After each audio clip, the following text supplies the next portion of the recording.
Most exciting words in the world of motorsports. In this 34-race trek for the NASCAR Winston Cup, there's a delicate balance of driver, car, and team when looking for the narrow edge of victory. Well, I've been talking to a friend, tell me this circus never ends.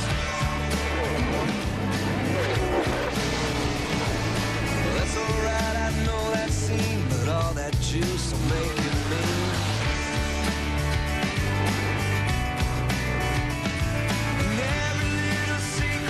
Like gravel in your soul, and you find yourself believing that it's all under control. You're going too fast to avoid the cost, you're trying to get back what you never really lost.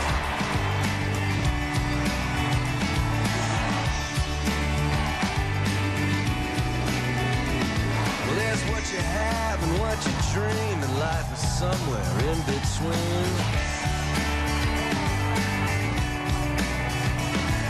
Wind up throwing curses at an undeserving moon, contemplating verses from an early Dylan tune. You're going too fast to avoid the cost, you're trying to get back what you never really lost.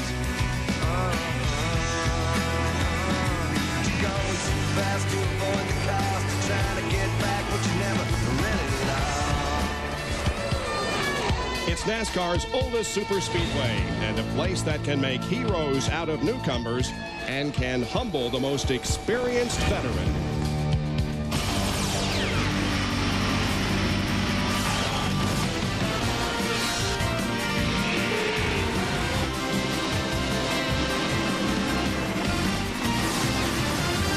ESPN, the worldwide leader in sports, and the National Association for Stock Car Auto Racing welcome you live to Darlington Raceway in South Carolina for the NASCAR Winston Cup TranSouth Financial 400. It's the 5th race of the year. Mike Skinner continues to hold on to the points lead, coming into this race by just 32 over Bobby Labonte. He has been the story here this weekend, however. His possible road to the NASCAR Winston Cup after getting off to such a great start in 1999 suffered a serious setback on Friday. This has been a weekend to forget for Corpus Christi native Bobby Labonte. On Friday morning, just after 9:30 a.m., he slammed the turn 2 wall hard in his Busch Grand National Pontiac, suffering a fractured right scapular shoulder blade and numerous other bruises.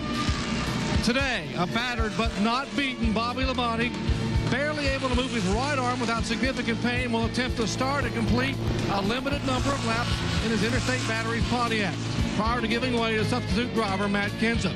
Now, with Bobby Labonte sidelined by injury, the most likely prospects by history to visit victory lane are Ford drivers Jeff Burton or Dale Jarrett or Chevy chauffeur Jeff Gordon. Not only did Burton record back-to-back runner-up finishes last fall, he dominated this race a year ago, leading 195 laps, only to fade late and finish 5th. Dale Jarrett used poise, patience, and premium pit work to log back-to-back wins in this spring race the past 2 years. And Jeff Gordon, well, no driver in the 49-year history of famed Darlington Raceway had ever won 4 consecutive Southern 500s until he did it. You think that's impressive? Well, he has won 5 times in his last 7 starts here. Now that is remarkable. Tony Stewart is a flashy rookie with talent. Johnny Benson outqualified the rest of the Roush stable. Rick Mass is a veteran with a revamped race team. Mike Skinner is still the surprising points leader. 4 men, all starting in the top 10.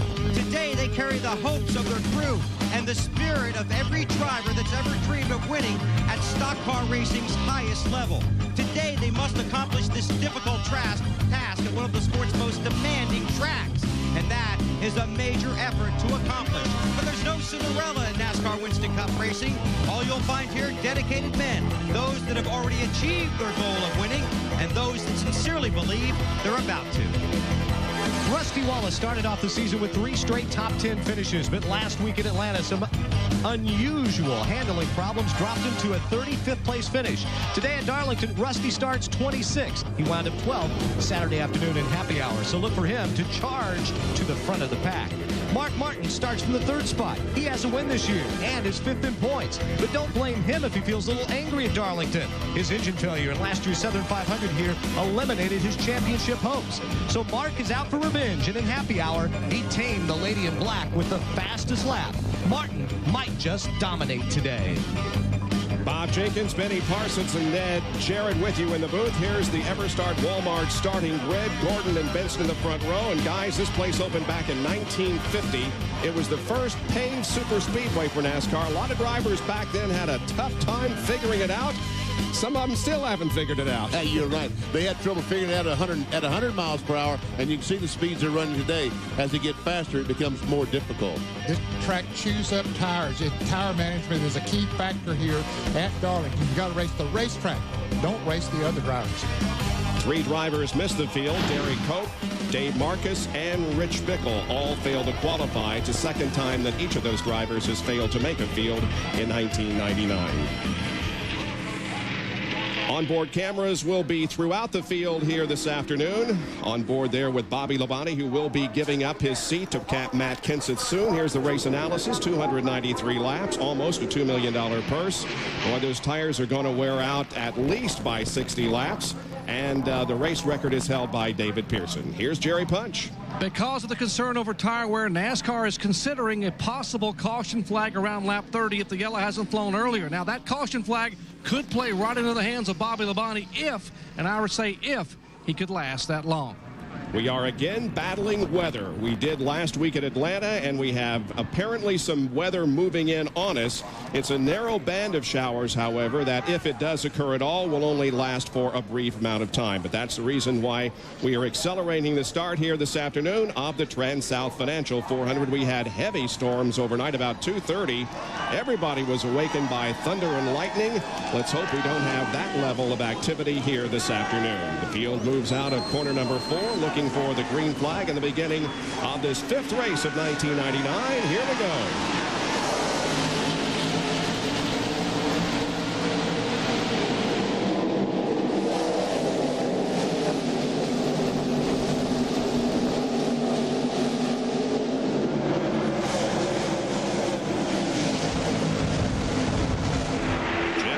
The lead as they go down the backstretch. Benson looked like trying to challenge on the outside. That isn't the line that he's going to need. He has never led a lap at Darlington. Johnny Benson has not, and he will not lead the first one here. Jeff Gordon will, and Mark Martin will run second. So it's Kevin LePage trying to make a move on the inside of Rick Maston. Contact between the two.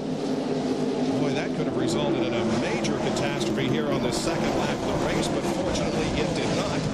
They only had 35 cars right behind them, ready to run over them if they had some kind of problem. Never seen Elliott Sadler, a great qualifying run. And look at Mark Martin coming up and close the gap on Jeff Gordon. Yes, Martin's car is painted differently this week. They're promoting the Xerox line, Valvoline-owned products. He was fastest yesterday. Oh, somebody has a problem. There's a slow car down on the bottom of the racetrack. Schrader sideways and into the wall. And there's Earnhardt in the crash. Jerry Nadeau in the crash. That was Rick Mast that was slow on the bottom of the racetrack. So caution is out. This will be the break that Bobby Labonte looks for. Looks like that Earnhardt and Nadeau going to be able to pull away. Here's the initial contact between LePage and Mast. There we see the contact. I wonder if maybe the left rear tire was cut on Rick Mast's car. There we see Mast very, very slow at the start-finish line, trying to get to the bottom of the racetrack. Sterling Martin, and we see the smoke out of the back of the car. I don't know what the problem is, but there, Schrader all of a sudden gets too high going in the first corner. Man, he slams the wall, comes across the racetrack with Earnhardt and Nadeau, and it doesn't look like that Earnhardt had a lot of damage to his car. I think that perhaps Schrader might have gotten some contact from Steve Park, Ned. I believe he did too, Bob. It looked like because the car just shot all of a sudden up, going around and into the wall. And from another angle, Here's Schrader sideways and up into the outside wall. Then he comes down across the track and there collects Earnhardt and Nadeau. But Steve Park was way behind Kenny Schrader when he first spun. He was, yeah. There was not contact between those two. Yeah. Let's see what Wally Darling back in the Budweiser onboard camera sees as he's racing with Darrell Walter. Man, he goes in the corner and goes through the smoke, and luckily nothing was there when he got there. And from the Pennzoil copter cam. There we see the contact between Steve Park and Kenny. And I guess that is what got Schrader going, as a matter of fact. Bob, good eyes. Those new eyes are working great, aren't they? Well, I thought I saw it too the first time, and then the next replay didn't show it. Schrader walking away. Jerry, what was the situation with Rick Mast? Well, guys, Benny was exactly right. As Rick Mast came out of turn 4 down the straightaway, the left rear tire went flat. He was on the inner liner. He jumped on the brakes, and they began to back up behind him as they split Mast to go around. That's when it all became a jumble in turn 1, and it broke loose with Schrader and others involved. Now Mast brings the car number 98 down pit road, the Burdett Yarborough Motorsports Ford Taurus, and they will change all 4 tires. The left rear tire completely flat. Most of the rubber has been chewed away. He is actually on the inner liner as he sits on pit road. Changing left side tires. Mast and his crew still looking for a sponsorship. A 10th at Daytona, a 16th last week at Atlanta. They were hoping for a great run today. There is some sheet metal damage in the left rear, but now they make sure they get it completely serviced, and he is down and away. Let's check in with John Kernan. They just got the word 1 lap to go, and Bobby Labonte has decided not to come onto pit road to make the driver change with Matt Kenseth. What they had wanted to do was waited for the field to close up as close as they could, and then they were going to come in. But then they got the word that now it is 1 to go. Bobby says he feels fine. He's just riding around out there. The car feels pretty good. And Matt Kenseth waiting. He will go into the car, in the 18 car, in the next available opportunity. Labonte is hoping to get a caution again soon. And I think right now, Bobby Labonte is waiting for the rain. As you look over towards turn 3 and 4, it's dark over there. That's where the weather comes in from this area, and it looks like it is going to rain. And if it doesn't, Bobby Labonte made a serious mistake. But right now, I think he's waiting for the rain to make that driver change. You know that he has to be in pain because of the broken shoulder blade that he suffered on Friday, but he's staying out there as long as he can. Of course, the most important thing was just to start the race and take the green flag, because he will now earn points wherever that car finishes. So we're a half a lap away from getting the green flag and a resumption of the race once again. Jeff Gordon, Mark Martin, Johnny Benson,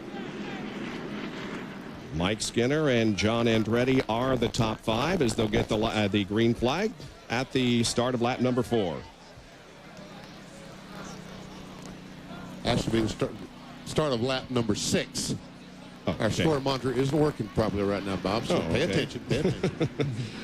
Boy, a tough break for Rick Mast, huh? He had his best start ever here at Darlington, a 6th, but all that is for naught now as he is back at the rear of the field once again. But he has a good race car. He's very patient. He can get back up through there. And here we go once again as the green flag comes out.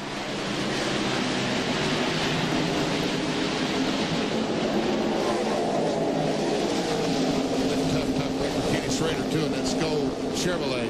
It's been rough luck for that team the past couple of races.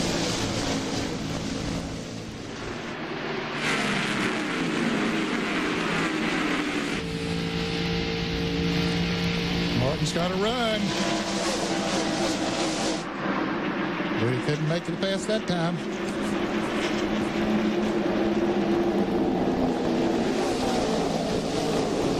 Everybody pretty much in single file through about the first 20, 25 positions. In fact, almost all the way down through the field, we have single file racing. Everybody trying to be patient and take it easy in the first few laps. There we see Bobby Labonte and Ricky Craven back there. Jeff Gordon with 5 wins. The last 7 starts at Darlington, leading again, but Mark Martin is right on his bumper. Right along with Rusty Wallace, the Miller Lite onboard camera as he goes through turn 2. See Jimmy Spencer up there, 2 cars in front of him. Kenny Wallace just ahead, and for a taste of the race, let's check out some onboard telemetry courtesy of Brian from Rusty Wallace. Down to about 142 miles an hour. He tries to get to the inside of Kenny Wallace, his brother. Well, he'd have a great run off turn 4, but he could not get past. There we see Jerry Nadeau on the bottom of the racetrack. Looks like he's going to the pit area after that crash he had on the second lap. He came down the front straightaway very slow, and he continues to go slow down the backstretch. A lot of damage to his car. So Rusty Wallace on the bottom. You see the brake indicator means that when he goes down the straightaway, he's going to touch the brakes. We'll see how much brake he uses. Really not much, because right now they're holding him up a little bit. He isn't running at top speed. Here's Jeffrey Bodine, Chad Little, and Dale Jarrett, who is on the move. Jarrett started back in the 21st position, takes the spot away from Chad.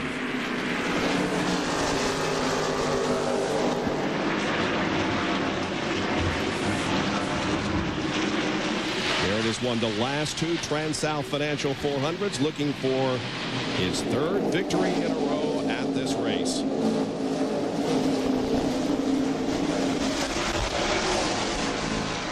Jeffrey Bodine continues his great running in 19. We see some damage to the left front fender there. Let's see what happened. There we see Kenny Irwin, the Hamilton Texaco car, going by Jeffrey Bodine. Go down in turn 1. Ooh, that was close. Yeah, a little bit of contact there. But Bobby Hamilton just goes by both of them. Jeffrey Bodine has run very well all season long, but his finishes do not indicate that. He's had 3 DNFs out of the 4 races, but certainly does not indicate how well that team, the new team owned by Joe Bessie, has gotten off to a good start in 1999. Ever see those dark clouds back behind 3 and 4, turns 3 and 4 here at Darlington Raceway, as Elliott Sadler gets a challenge now from Kenny Irwin down the front stretch. Irwin falls back, follows Sadler. Meanwhile, up front, it is still Jeff Gordon showing the way over Mark Martin. Johnny Benson is running 3rd, followed by Kevin LePage and Mike Skinner. The top 10, John Andretti, Bill Elliott, Jeremy Mayfield, Jeff Burton, and Tony Stewart.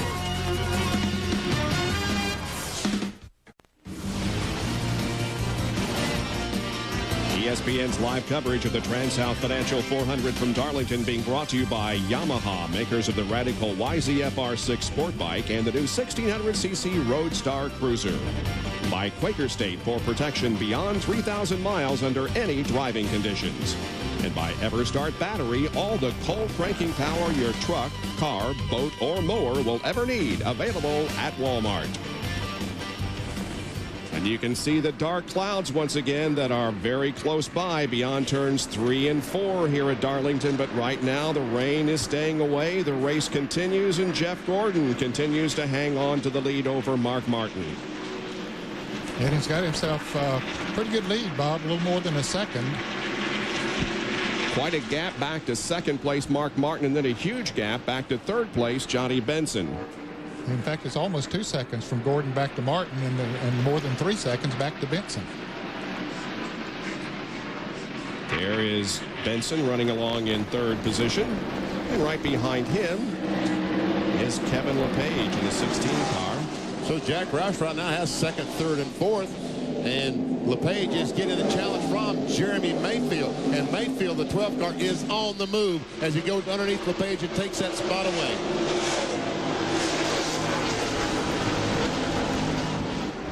'31 car of Mike Skinner dropping back just a little bit. He's lost a couple of positions. John Andretti in the 43 and Jeff Burton in the 99, both ahead of him now. And up to challenge Skinner next will be Tony Stewart. Meanwhile, Jeff Burton has his eye set on John Andretti, but no longer. He takes that position away. So that moves Jeff Burton up to 6th place and puts Andretti back to 7th. John has an update on Dale Earnhardt, who was involved in that early crash. Earnhardt pitted. It was just sheet metal damage. They changed tires, put in some more fuel. But the important thing that was damaged, the grill. The crew says they're going to have to fix that under the next caution. Also, Jerry Nadeau lost several laps on pit road as they fixed the tow out on the right front of that car. Now to the front stretch, and Bill Weber. And they work on the Skull Chevrolet of Ken Schrader, who's talking it over with crew chief Sammy Johns right now. We just got back from the infield medical center. Obviously very distraught. Kenny, what happened? Something happened up front, and everybody started checking up. And Steve, I guess it was Steve Park out in the back of us, but not a lot he could do. I mean, you start running out of room in the back, and got into us, got us turned. Thought we had it gathered up, but didn't make it. It's in pretty bad shape. Yeah, I think they're going to be able to get it back out the way they're talking. Looks like it's mainly just bolt-on items, but a whole lot of them. Okay, he's able to smile, but he's very disappointed. Indeed, he should be after being involved in an incident very early in the race. In fact, on lap number 2. Good racing going on back in the pack here, Bob, from about 10th to 20th position. There's Bill Elliott, Dale Jarrett, as Dale moves on the inside of Bill. He's been moving up through the pack pretty good. He started 21st and now up, I think, to about 11th or 12th. See, Mike Skinner has now dropped back to the 10th spot, and then we see Dale Jarrett going by Elliott to take over the 11th spot. Jerry, Skinner has lost some positions here recently. What's going on with him? Bob, everyone made changes this morning anticipating a green racetrack, meaning the car would be very, very tight. But apparently Mike's car is just significantly tight now. The car is pushing up across the racetrack. The Winston Cup points leader started 4th and is now trying to hang on to the 10th spot. When he goes in the corner and turns the steering wheel, he almost has to cross his hands over to get the car to stay. And he's riding right up near the wall, so you don't need to slip much or you'll be right in the concrete. Skinner off to a great start in 1999, has the points lead, but he has been 26th or worse in all 5 starts here at Darlington and has never finished in the lead lap here. And I tell you what, he has something very, very valuable to protect. The NASCAR Winston Cup points lead. And that's one reason, as this car is difficult to drive right now, that he's being as careful as he can be. He's just about to drop out of the top 10. Dale Jarrett is challenging him for that position. Right now, Skinner is holding off the challenge.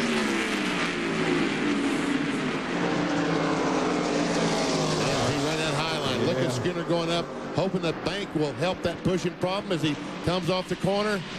Now Jarrett has a run, but Skinner holds on to the spot. See Michael Walter back there.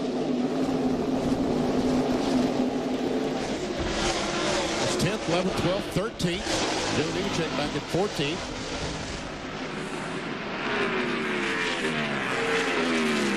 While this is going on, Jeremy Mayfield has moved up to 3rd. Johnny Benson has dropped back to 5th. Now looks like Jarrett may get him. Once again, Skinner's car skates up the racetrack, and Jarrett is able to pull alongside. And with that inside line going down into turn number 1, will take the 10th position away. And we've seen what happens when guys try to race each other going down in turn 1. Almost every time there will be contact between the 2 cars. Almost contact between Elliott and the 31 car coming off of turn 4. Elliott had a good run. He ran up on Mike in a hurry, but Skinner holds on to the position. Here comes Nemechek, and here comes Kenny Irwin up.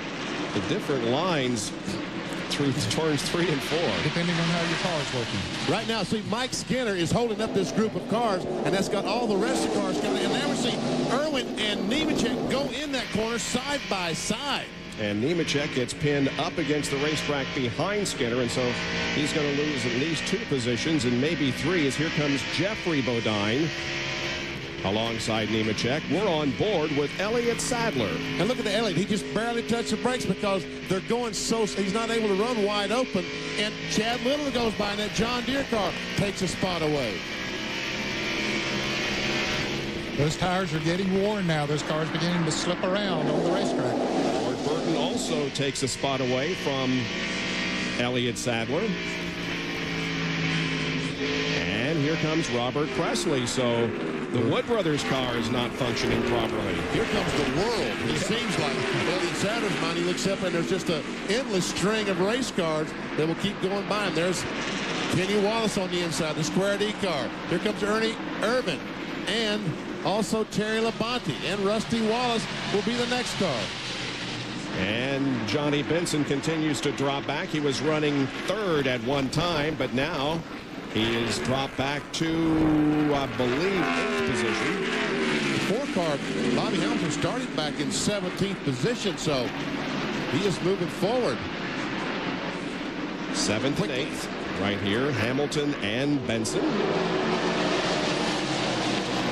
Just to give you an idea of how, after the tires are worn, now we've run 32 laps. Jeff Gordon qualified at a lap time of 28.40, 30-something. Right now, he's running about 31.50, 3 seconds slower than he qualified. Which is probably 10, 12 miles per hour average speed slower than he qualified. Yeah, and he's pulling away from the field. And here's Jeremy Mayfield taking 2nd position from Mark Martin. I think Jeremy's the fastest car on the racetrack right now. He has come up through the traffic. Mark didn't fight him, just moved over and let him go. He saw him coming, and he is running very, very strong. Bill Weber, what's going on with Elliott Sadler, who continues to drop back?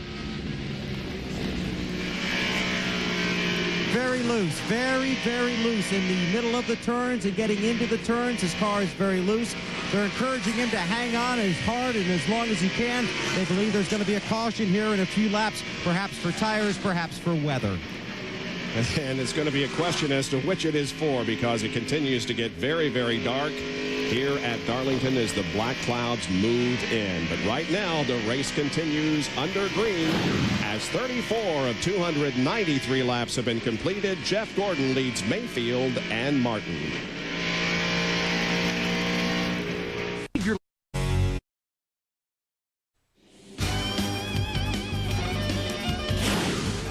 Darlington, South Carolina, as the NASCAR Winston Cup Series rolls on in 1999. It's the TranSouth Financial 400, and the Pennzoil Copter Cam is overhead in the very dark skies, and the wind is also beginning to pick up. We understand that rain is very, very close, but maybe it will stay away. We certainly hope so. Mark Martin is now in 3rd position, and look at the new leader. It is Jeremy Mayfield, who caught quickly Jeff Gordon. Yeah, he came up very quickly on Gordon. He was taking off about a half a second a lap faster than when he caught him. Jeff Gordon just didn't fight him. He saw him coming in the mirror, and he said, I can't hold him off. And watch, it just pulls away, and that got all everybody in the grandstand on their feet when Jeremy Mayfield went by the Jeff Gordon. We're told that the rain is about a mile away. As a matter of fact, people in the grandstands below us are starting to put on some rain gear. So obviously, I guess there's some raindrops around the speedway. And the wind has really picked up. It is blowing down the front straightaway and has increased in velocity tremendously in the last few minutes. Here's Mark Martin, who is in 3rd position, and he is being pursued by the 99 car of Jeff Burton. 3rd and 4th. And up to 5th position from his starting spot of 10th is Tony Stewart. And the caution flag is out. And so for the 2nd time this afternoon, the caution comes out.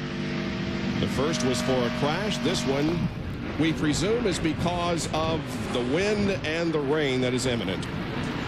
Yeah, that wind is blowing in the direction from where the clouds are, and so it looks like it's blowing it in here in a hurry. We can see as heavy as the wind is blowing, this rain is not going to last long. It's going to come in. If there is rain, it's going to be out of here quickly. Well, in watching the radar this morning, we told you about the tremendous line of thunderstorms that moved through about 2:30 this morning. The radar indicated there would be another squall line through here sometime this afternoon, but past that, it was all clear. And so this should be a very fast-moving line of storms, and when it is out, then hopefully we'll be finished with the rain for the rest of the day. You can see that there are some clear skies in areas around the track. And now you know that these guys will pit because it's early in the race, only 42 laps completed. It doesn't matter if it rains or not. They need to get in and get those tires. As a matter of fact, there we see Jeremy Mayfield coming down to the bottom. All the cars on the lead lap will be making pit stops, changing those tires and adjusting those chassis. What a great break for Mike Skinner, Elliott Sadler, several drivers. Jeremy Mayfield leads them down. Jeff Gordon right behind him. Let's go to Bill Weber. Well, Jeremy Mayfield has told his Mobile One crew that his car is very good. They don't anticipate any changes here, except, of course, they'll get 4 fresh tires and plenty of fuel. So the right sides will go on. He's come to a good stop, gets a drink. They're telling these guys that the rain, a big swath of it is coming, but then it should clear out. They told Jeremy he's got plenty of room to get out. Jeff Wadine is pitted in front of him. Left side tires going on, bolting on the lug nuts, and Jeremy Mayfield's on his way. He stalls it. He stalled it. Here's Jerry Punch. Right side and left side tires already on the 24 car. It's a 24, the 6th, then the 99 in that order. Routine pit stop down here. And likewise, the crews have been told by NASCAR officials you could expect the bottom to possibly drop out in the next few minutes. Still on pit road, the 31 car. Now Mike Skinner down and away after a major chassis adjustment. Remember, he had a car that was so tight he couldn't drive it. Let's go back to John Kernan. On the backstretch, Ernie Irvin is in. You get 4 tires, fuel. Also, the car is just a little bit tight, so they've got 1 round up on the track bar. Already the guys pitted on the front stretch have gotten their service. They're making their way as Ernie's team has a pretty good stop, but he is back out there. We're still waiting for Bobby Labonte to come on to pit road. They have decided, since everybody else pitted, he'll come in next time by. He stayed out to lead a lap and possibly pick up 5 bonus points. Plus the fact that that put him at the head of the pack when he comes in, as opposed to back in the pack, gave him a lot more time to make that driver change if they choose to do that. Yeah, Brett Bodine overshot his pits coming in, had to back up, and there Dale Jarrett was coming out of his pits. They were about to collide. Brett still couldn't get in there the way he needed to, but at least they changed the right side tires. Now we see him coming back in to change the left side tires. Now we see Bobby Labonte's pit crew getting ready for the Interstate Batteries Pontiac to come in. Brett Bodine back in, Bill. And you guys saw it and called it, so Brett comes back in for left side tires. It begins to rain harder and harder on the front stretch. Brett heads back out. Remember, pit road will be even more slick now. And we see the guys putting the tarps on pit road to keep trying to keep those pit areas dry. John Kernan. Bobby Labonte comes into his pit. He's already got the belts off. The window net is down.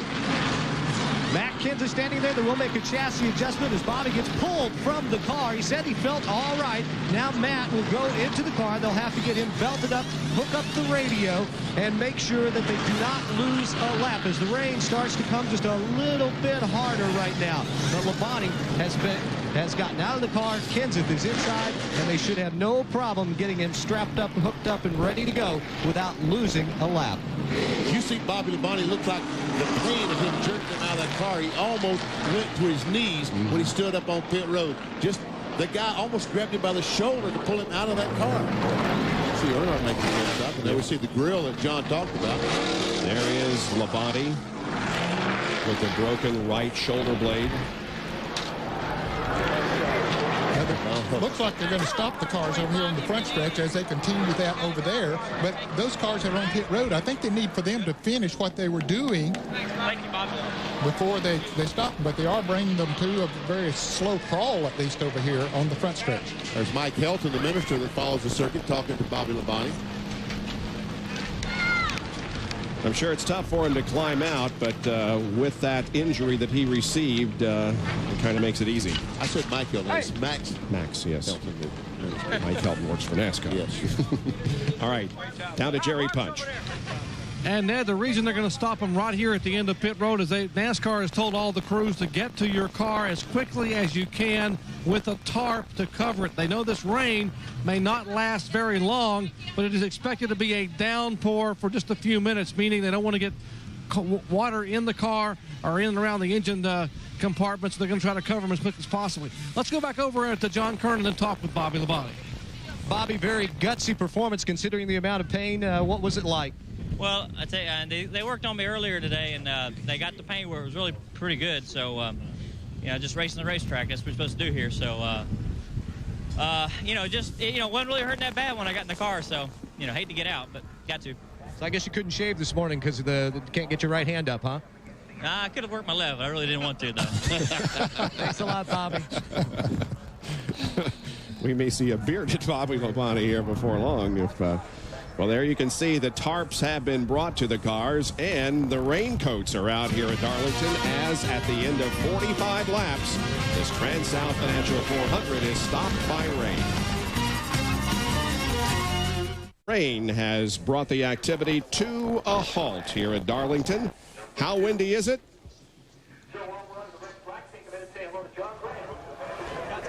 Watch this. Moments ago. Doc, is your umbrella okay? Last time I saw that much wind, Dorothy and Toto took off for Oz. Well, we are okay. We're back on the ground. Hey, Jeremy, talk about flying. You guys took off in a hurry in this one. We got a great car. You know, we worked on it really hard yesterday afternoon and got it better. You know, we struggled yesterday morning and really got dialed in happy hour. And I thank Rusty. You know, he made a good call. He changed shocks yesterday afternoon late. And we gambled, put them on this morning on the front, and so far so good. And you opted not to bring the car. You came from the back of the field twice last year with and had top 5 finishes for a different car. Yeah, I think this is a better car. It's one we run at Rockingham, run real good, and it's kind of our new style car is what we call it. And kind of gambled a little bit, but so far it's paying off. Now what do? It's raining. The track is wet. You got to go. You're all geared up. You're running great. You get impatient, don't you? A little bit. You know, that's why we all are. But when you got a great car like that, you can go back to the truck, kind of relax a little bit, knowing that knowing you're good. You know, if I was struggling right now, I'd be kind of like in a different mood. I'm in a pretty good mood right now. Okay, go back and smile with the rest of the team. Jeremy Mayfield, what a great start he had. Came to the front in a hurry. Not many guys can run down Jeff Gordon at Darlington. But overall, 1999 has not been good to Jeremy when you can compare it with a year ago. A year ago, he was second in points. He's 14th this year. And his average finish this year, 19.5. Last year, it was 6.3. But you just have a feeling that things are going to improve for Jeremy. Yes, he has run good this year. Just had a little tougher luck than he had this point last year. Well, when the rains came, it scattered some people, including the drivers. Here comes Robert Presley running for shelter. But there's very little place you can go from a heavy downpour that is now beginning to fall on the racetrack here in South Carolina. But we'll have plenty more when we return. Top of your screen, you see Kenny Schrader is going to back off the gas. Steve Park gets in the back of him. Schrader back and forth, and boom, in the inside wall. Still working on the car. Also, Jerry Nadeau and Dale Earnhardt involved. There we see another shot. Boom.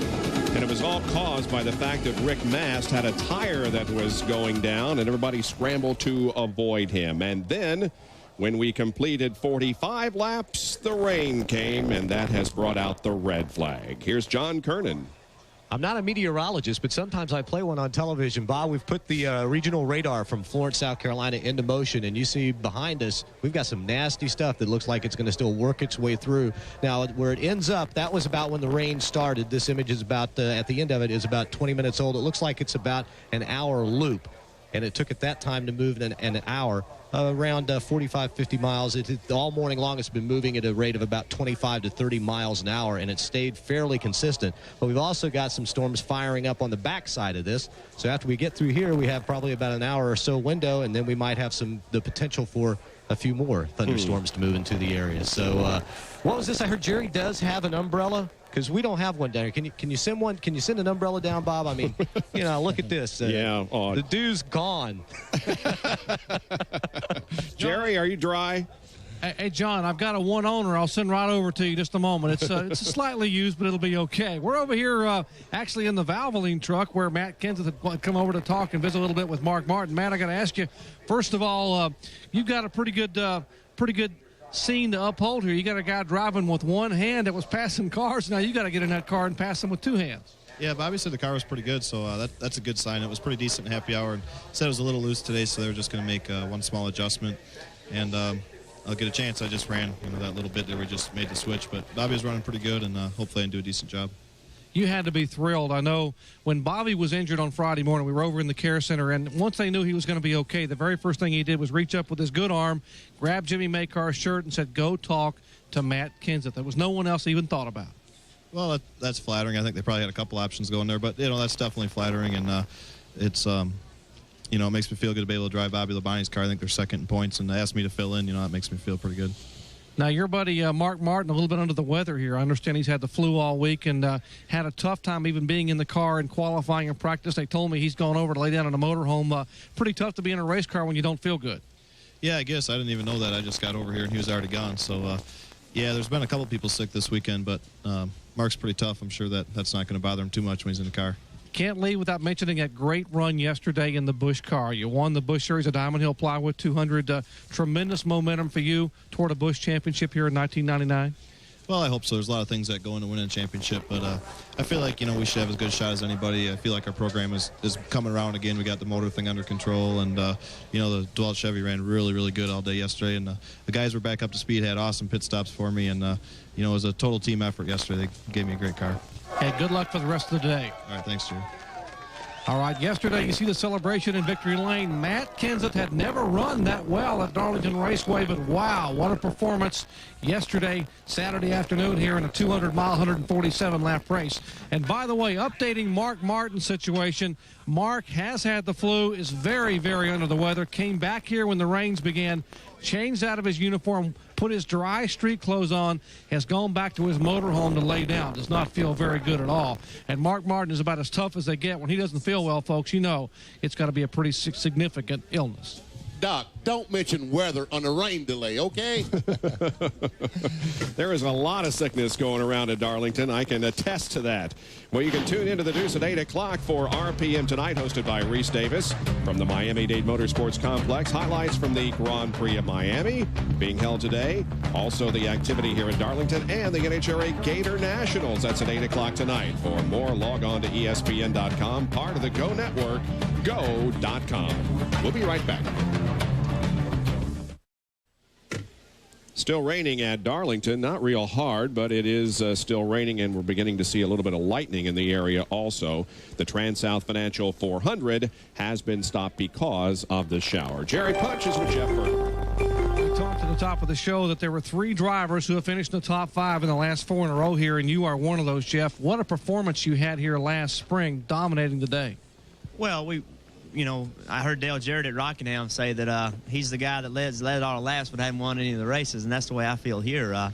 We've led a bunch of laps here but never figured a way to get the X-side forward in Victory Lane. So today we're starting off a little slower than we have in the past. Normally we run to the front pretty hard, and today we've just not been as quick as we need to be. But on the end of the long run, we were pretty good. We were as good as the 12. Well, actually, he was a little better than we were, but we were running the 24 and the 6 down. And my guys had a great pit stop and got me out third. So we'll wait this rain out and make some changes and at the next caution and see what we can get. That's sort of your MO, though. You're not that good on the short sprints on fresh tires, on thicker tires. But Frankie Stoddard said, give us 40 to 50 laps on the green, and we'll come back by anybody. Well, we work hard on long runs. We work hard on getting our car to be set up for that, and that suits my driving style better. That's the reason we don't qualify well. It's not because my team doesn't know what they're doing. It's because I just don't have a knack for going fast on one lap.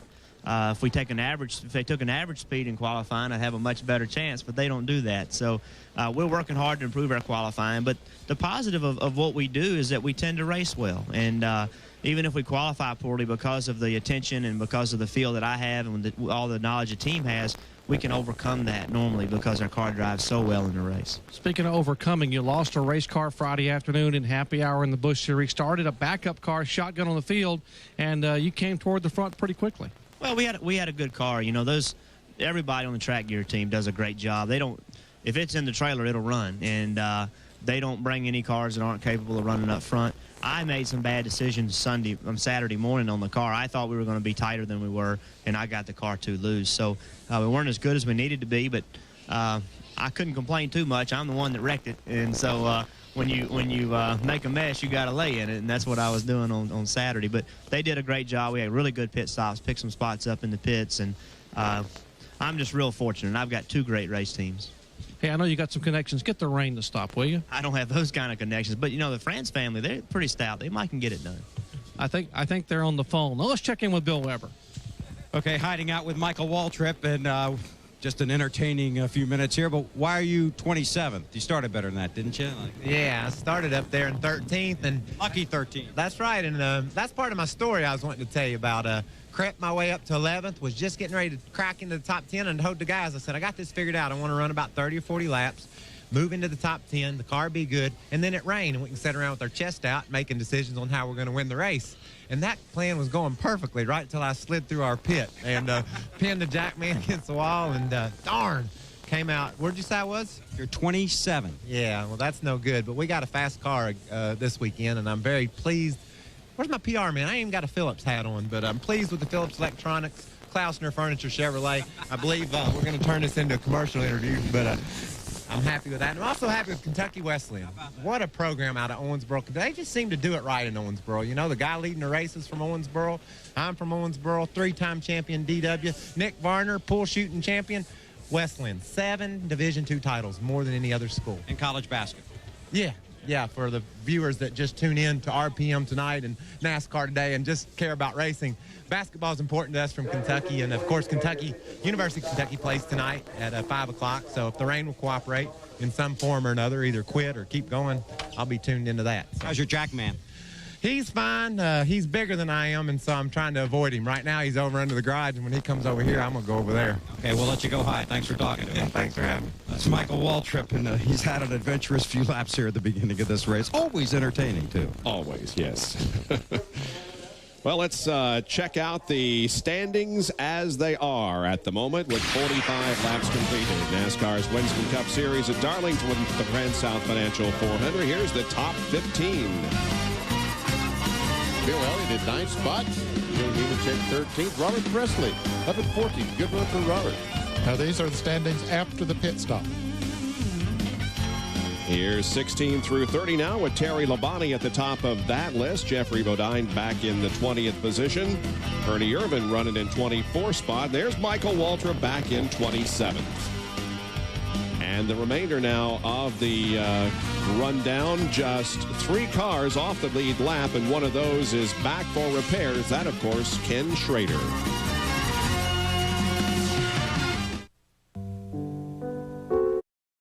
Back at Darlington, where the rain continues. When we showed you the rundown just a few moments ago, I said that Ken Schrader's car is back behind the wall being worked on. It was being worked on, but then when the red flag came out to stop the race, they had to stop work on the car. Exactly. And Dale Earnhardt, I said, was back in 40th spot. That is not indicative of how he's running. He pushed the grill in on that accident with Schrader, so they spent some time trying to get that straightened out in the pit stop. That's why he's back in 40th spot. Let's go down to John Kernan. And Rick Mast had a tire cut, or what, a valve stem knocked off there at the beginning that forced you to lose a lot of spots? Yeah, you believe that, man. First lap of the race, me and somebody got together. You know, got in my left rear and it snapped the valve stem off. The tire went flat.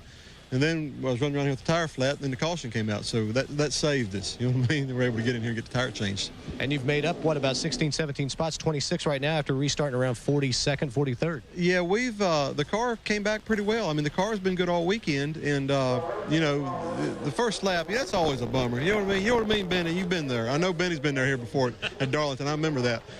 I mean, he probably won't tell us about it, though, will you, Benny? Oh, no, that's one of his favorite stories. Oh, yeah. I was just a little toddler in those days watching on TV, you know. Barely remember it, but I remember that happening. But the car's pretty good. I mean, we went all the way to the back. We got up to like 26 now. The car's a little tight. You know, we made some adjustments, and this monsoon ever gets over with, maybe we'll see. Can you believe these fans up here, John? No, I can't. It's incredible. They're still staying in the stands, isn't it? It's thundering, it's lightning, and I guarantee at least a third of these fans are still up. I love race fans, man. I love race fans. Now, Benny and Bob and Ned, they've got the cushy job up there in the suite. Nice and quiet, protected, caviar and shrimp. We're working guys. I just got an umbrella. I mean, they gave Jerry an umbrella. I didn't even have an umbrella. Can you believe that? Well, Jerry don't like to get his hair messed up. You know what I mean? So I can understand that. Hey, seriously, nothing on the car. No sponsor this week. You guys getting closer? They're, you know, with the team's in negotiations. Mr. Burdett and Cale, they've got some companies they're talking to, and you know, I knew if we got to Darlington and we're in the top 25 or whatever in points, that we'd have to generate a little interest. You know, so we come in here 16th.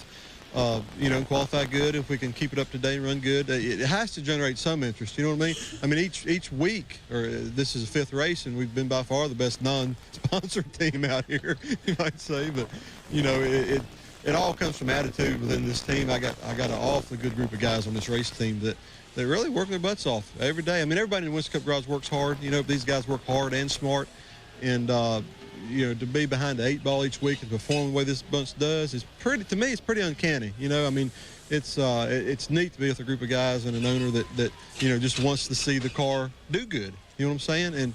And it makes for a big difference. So we just got to get this monsoon over. Yeah, I echo that sentiment too. Let's go to Dr. Jerry Punch.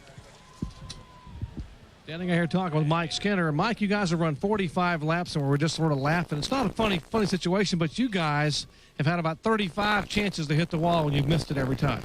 Well, we've been pretty lucky about missing the wall, Jerry, but, I thought I had some bad cars here before. This one here pretty much takes the cake, but we got a great race team here, and they're all in there right now trying to figure out how to change shocks or springs or sway bars or whatever we can, even if we have to give up a lap to do it.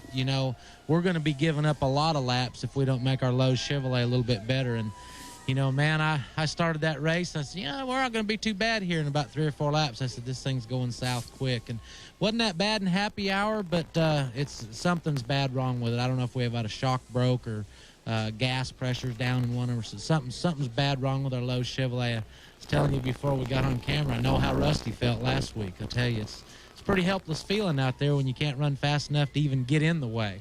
Well, explain to the fans, Mike, you had a push, and instead of the car just starting to go across the racetrack, it would go all the way up across. I heard Benny one time say, whoa, Mike, you're near the one, and you missed it. I mean, you're taking your hands and literally turning the wheel hard left, and the front end's going right.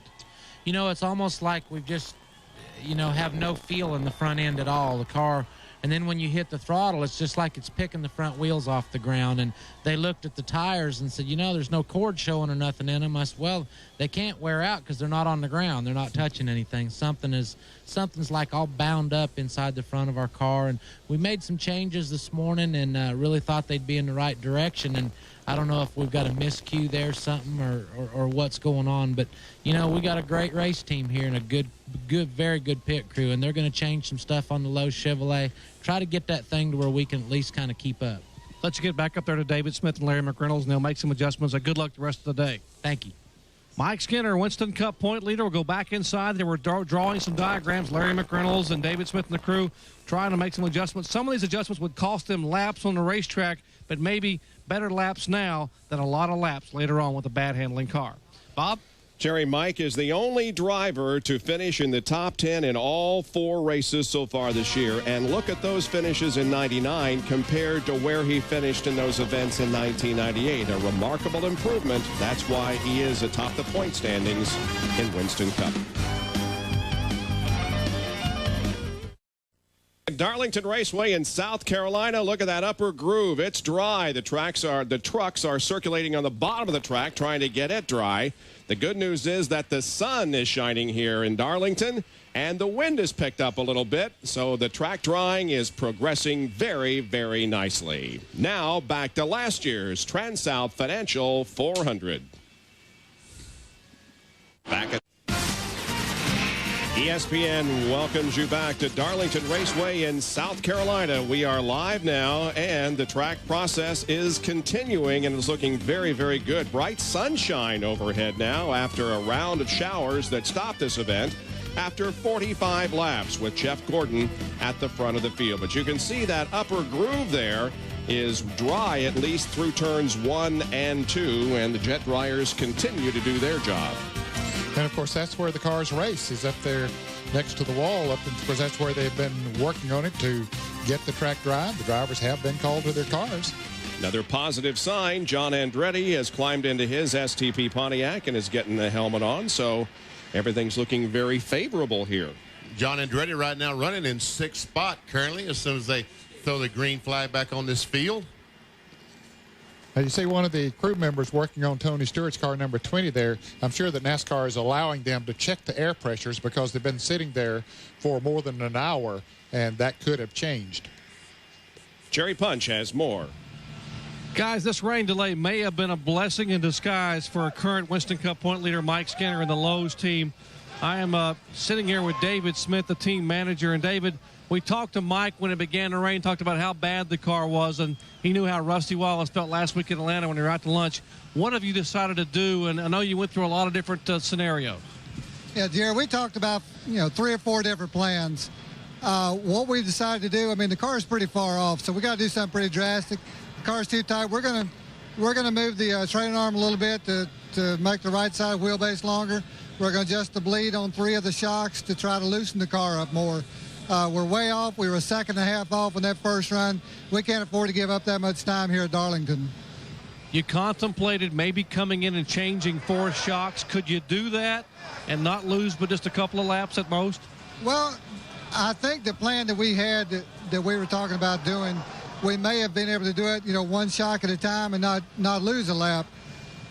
Taking it off the first stop, throwing the tires back on, coming back in and putting the shock back on. But that's pretty dramatic. Don't know if we could do it without losing a lap, especially being in the back of the field and coming in. You're already giving up 30 seconds of that pace lap. So we can make these changes pretty quick. Hopefully it'll fix this low Chevrolet when we get back up front, keep this points lead. Okay, David, thanks a lot for joining us. So Mike Skinner currently being shown in 23rd position. He started 4th, and you talk about drastic moves. Well, it takes drastic measures when you want trying to hang on to a very valuable Winston Cup points lead. Let's go to John Kernan. Back here with Jimmy Maycar. And Jimmy, Bobby's out of the car. Matt Kenseth's ready to restart the race. What do you hope to accomplish? Well, right now we just need to get the car home in a decent finishing position. We're real fortunate here. And the Lord blessed us really well with this rainstorm. It couldn't come at a better time to get Bobby out and Matt in and not lose any laps. And so the car, Bobby said the car drove good for him not being in it at all this week. He told Matt he had a good race car to go drive. So we just need to keep Matt to get him back toward the front of the pack. He did a great job during practice yesterday for us. We feel like we have a pretty good race car here. So we'll just see what he can do. I just talked to Bobby over on the front stretch before coming over here. He said he was on the way out to the car to talk to Matt. What kind of words of advice do you think he's going to give him? Well, one of the things he wanted to do was just talk to him face-to-face about exactly what the car was doing as he was driving it and what he thought about the race car and to make sure Matt understood what he felt and just to make sure that he knows that not to overdrive the car, that this is Darlington. You race the racetrack until the end of the race and to make sure he just understood that the car was good enough that he didn't have to get too aggressive with it. And Bobby Labonte's one tough guy, isn't he? No, I'll tell you what, he's my hero, no doubt. For me to watch that wreck on Friday and see him run 30 laps out here today, I tell you, the boys endured a lot of pain and got to give a lot of credit to the trainers from the Panthers that were working with him. They really helped him the last 2 days get to feeling a lot better where he could get in that race car and go. Thanks, Jimmy. Good luck. Okay, thank you. Back upstairs.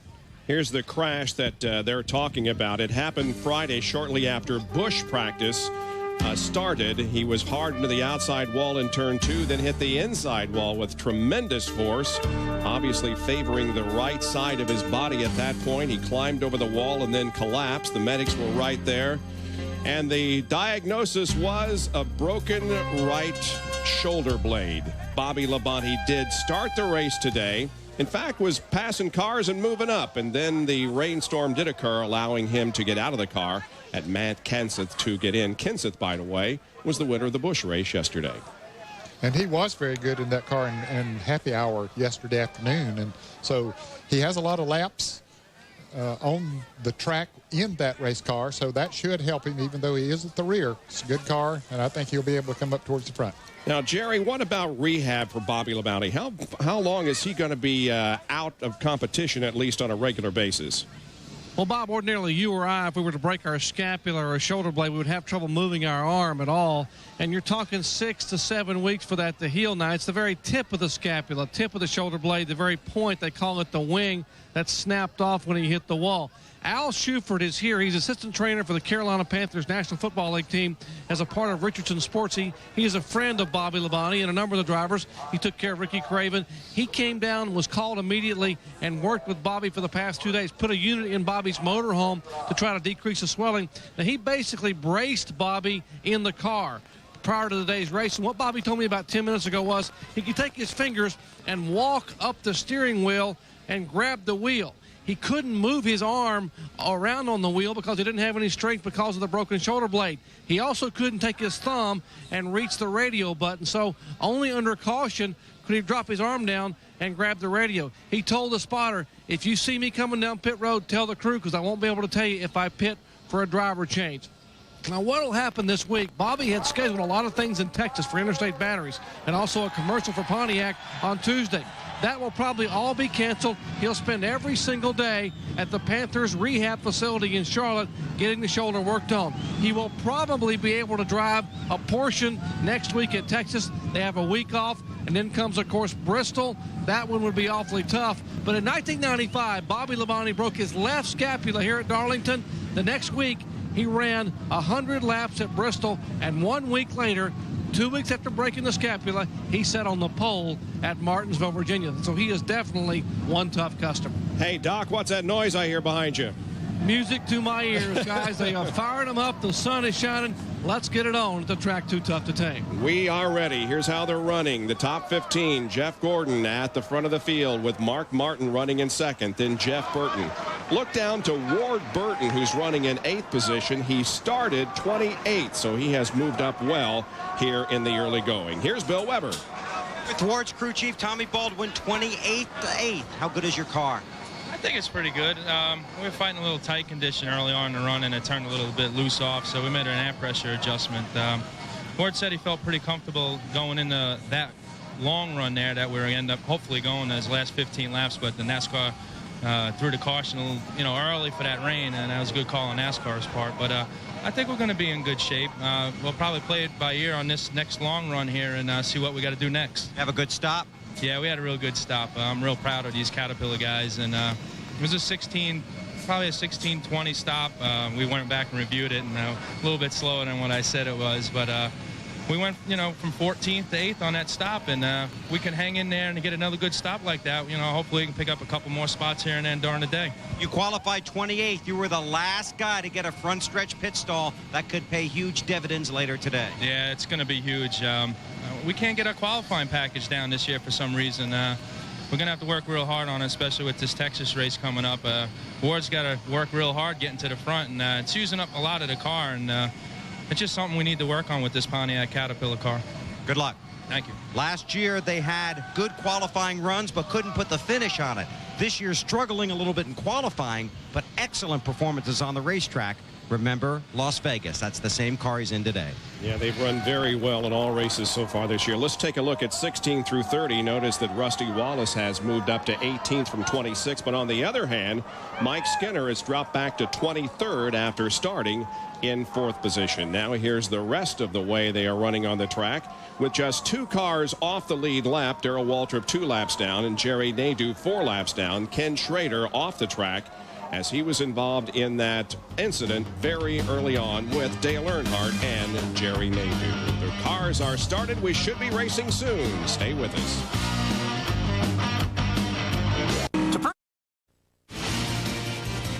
ESPN's coverage of the TranSouth Financial 400 from Darlington Raceway is being brought to you by Advance Auto Parts. The best part is our people. By Bryant Foods, the flavor of the South and official hot dog of Darlington Raceway. And by RE/MAX. Nobody in the world sells more real estate than RE/MAX, the real estate leaders. Cars are moving, and that's a good sign, isn't it? That is a good sign. They've got a little bit of work on pit road. As you see on the right side of your screen, a little water on pit road. As soon as they get that dried off, I think we'll be able to go racing. And Mike Skinner's coming in, Doc. Well, Mike Skinner will come down. Mike Sears will go out and put the jack beneath the car. Mike Lingerfeld and Kevin Gaybert will go out and adjust the trailing arm on the right side. What they will try to do is lengthen the right rear trailing arm, which will lengthen the wheelbase on the car. They will adjust the bleed in the right front, left front, and right rear shocks. If you just joined us, what they're trying to do with the current Winston Cup point leader's car is loosen the car up. The car is very, very tight. He went from 4th starting position to 23rd right now. And Benny, they're still making the adjustments. Right here you see that's a tape measure they're using from the fender back to the wheel. And Larry McReynolds is holding the radio. I don't know what that is, but the front of the trailing arm has an eccentric. And he's got the button down, and he's telling to the guy, talking to the guy underneath, and telling him when he's moved it. The front of the trailing arm has an eccentric on it. They loosen the big nut and turn it, and they go back and forth with the trailing arm. And the field coming down off of corner number 4, but Mike Skinner is able to get that work completed and gets out and not lose a lap. Now that's pretty slick because they knew the guy was going to have to use both hands to hold that ruler up. And he couldn't key the mic. He couldn't key the mic, so when Reynolds goes around and holds the mic key down. Yep. Rusty Wallace getting set to go once again. Bill Weber is down in his pit. Rusty, by the way, is starting in 18th. Yeah, and he is in 18th, and Skinner's bunch is pulling a Rusty down there, changing all 4 shocks. You brought the same car here you had last week. You've advanced some positions. How's it running? Not too bad. It was a little tight when we started the race. We've made some adjustments, and you know, we have to take it from there. The lap times weren't really off that far, and about 1/10 and a half or 2/10 or something like that. And just before the caution, had about 6 or 8 cars that were coming back to us. So we'll just have to see what happens from there. You took that car back to the shop, Rob, and there was not a thing wrong with it. You had a good point here on Friday morning. That shows how close to the edge you can get. You can be perfect on Saturday, and one slight change and you're way off on Sunday. Yeah, if any of these guys that race long enough, I tell you, they've all been through it. And I was just talking to Travis Carter down there. Don't be surprised if Jimmy Spencer don't do a little chassis adjustment on his car. I mean, they're not happy at all. It's just the way it happens. The weather comes in and goes and leaves us on a Saturday night. Things change. Okay, they're going back to work, and we'll go check out the tip on the Spencer car. Still drying the track here. These laps are counting, by the way, so 47 have now been completed. One car that's had a considerable number of drivers in it already this year, the number 90 car. It's being driven by Ed Barrier this weekend, and because Derek Cope failed to make the race, his Bryan sponsorship has come back to the number 90 car. Just for this race. See Ed Barrier adjusting looks like he's adjusting the rearview mirror, or I don't know what he was doing up there in the roof of the car. Maybe adjusting the mirror. Ed Barrier, drives the NASCAR Busch Series car, the Lear Ford. And this is his 6th NASCAR Winston Cup race.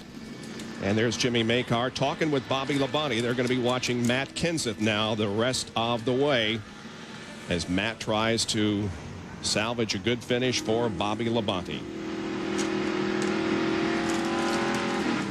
And Ed, you said that Matt was pretty doggone fast and happy hour in this car. Yes, he was. He was very good yesterday afternoon. And the thing that he has to employ now is patience. Not get overly aggressive, but certainly try to stay on the lead lap, which I think he'll be able to do. Jerry's with the guy we're glad to see, Doc. I've been waiting for this moment to welcome back my good buddy Rick Hendrick back to the racetrack. I know you got to go to Daytona just briefly, but health made you stay home for the 500. Welcome back to a NASCAR Winston Cup racing, Rick. Thank you, Jerry. Man, it's so good to see all these folks, and the fans have been great, and I missed them. I just old body, I don't have the energy to be here all the time, but the last 2 they won, I wasn't home, so maybe we can change the luck today, and we can. Well, I just appreciate it. Everybody, missed everyone, and got about another year of these treatments, but very thankful. That's the question I want to ask. I mean, you're winning on the racetrack, and I'm here. You and I have talked on the telephone numerous times. You're winning the battle against the leukemia. The news is very, very good, Rick. Well, that's they say I'm in remission now. I got a couple tests here this summer and one at the end of the year, but I have to stay with the chemo and the interferon, which just takes all the energy. But pacing myself, I'm just very thankful, and I appreciate all the cards and letters from all the fans, and love them all. And we just glad to be here. Little brother did a pretty good job last year in your absence, standing in for you here in the pits, talking about John Hendrick leading this team to another title. Well, we got such a great organization, and they've just done such a great job, and I've been very blessed to be surrounded by such great people. And I asked the other day, they might not let me come back. They win so much when I'm gone, and John's 1 for 1, so it's just, this is the best medicine on earth for me right here. Glad to have you back, my friend. We look forward to seeing you as often as you can get here. Well, I'm going to do my best. Thank you. Rick Hendrick back at a NASCAR Winston Cup race. The sun is shining, and now my afternoon's been made because I've seen my good buddy back at the racetrack, guys. Sure is nice to see you, Rick, back with us, and I hope he is for many, many more races. Well, the red flag lasted 2 hours and 46 minutes. And we are still under caution, but we should be getting green before too long. Stay with us.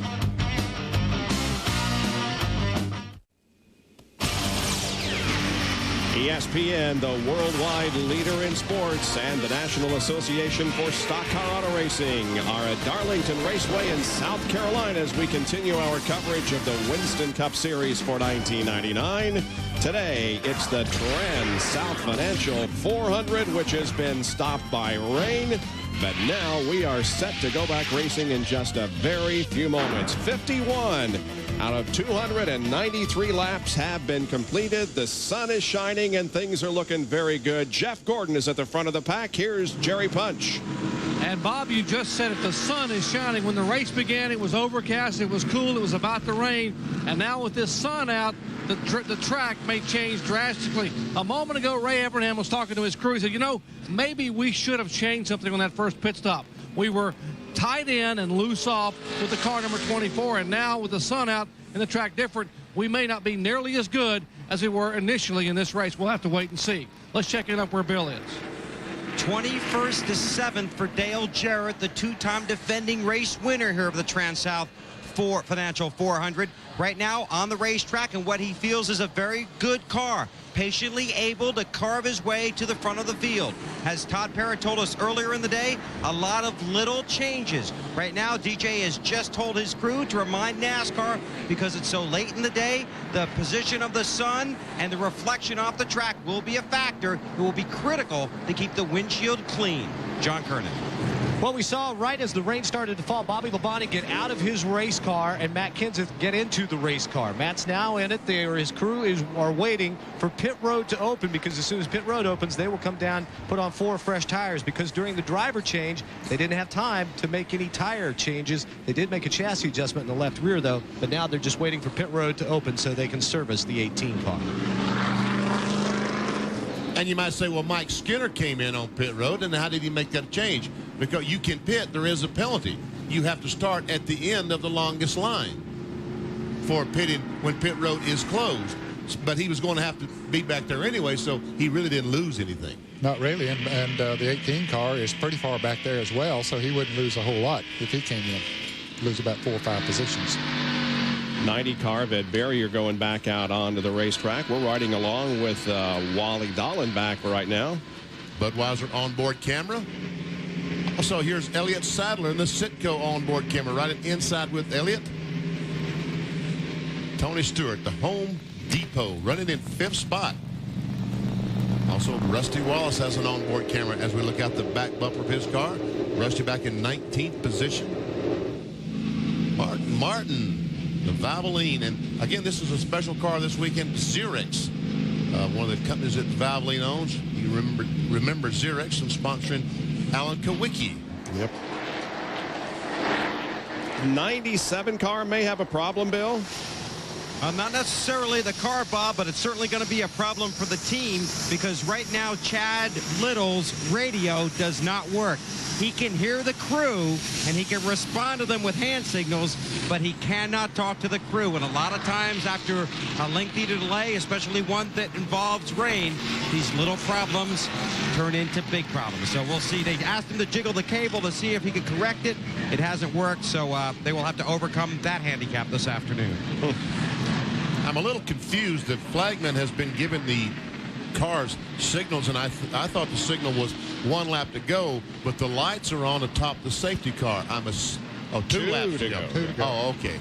And that 18 car still has not come into the pits, although the pit road here on this side, on the main side, would have been closed because they had a jet dryer on it when the cars came by that time. Now it has left pit road. Let's see if the 18 comes in this time, because if they get the 1 to go the next time, it'd be too late. Well, here's how they run the top 15 as we get set to go back to racing. Martin is second behind Gordon and Jeff Burton, Jeremy Mayfield, Tony Stewart, John Andretti. Here's 16 through 30 now. See, Ernie Irvin in 23rd spot, started in 37th, so he's making pretty good progress pitting on the backstretch. And the remainder of the lineup. Dale Earnhardt there in 36th spot. Mike Skinner has dropped back to 37th. And now pit road is open. We'll see if anyone comes in, including Matt Kenseth. Yeah, but he's pitting on the backstretch, Bob, and they are getting the signal now for one more lap to go, and he's not going to be able to come into the pits, I don't think, and get back out before they would get the green flag. I don't know. But he has no choice, Ned, does he? He I don't really think so. doesn't have a choice. He's got 40-some laps on those tires, and Kevin LePage does come into the pits. He's the only one, at least here on the front straightaway, that has come in. Let's go to John in the back pit. They just opened pit road, and then they got the one to go, and Jimmy Makar not too happy about that. Matt Kenseth just now asking if they want him to come in anyway and pit, and they say, yeah, Bobby Labonte just made the call, said, yeah, pit. So it'll be 4 tires to go for Matt Kenseth, and now they canceled the one to go. We see that Jimmy Makar gets the good news from the NASCAR official. He wasn't too happy about that, but Matt Kenseth now coming down pit road here on the backstretch. Dale Earnhardt also coming in. Remember, he messed up his grill just a little bit, so they'll do some work on that as well. But right now we're waiting for Kenseth to make it in to his pit stall where they'll do 4 tires, not anticipating any chassis adjustments. They made a chassis adjustment on the left rear of that car when they made the driver change. But here he comes. He's about 5 pit stalls away. 4,000 RPM, second gear.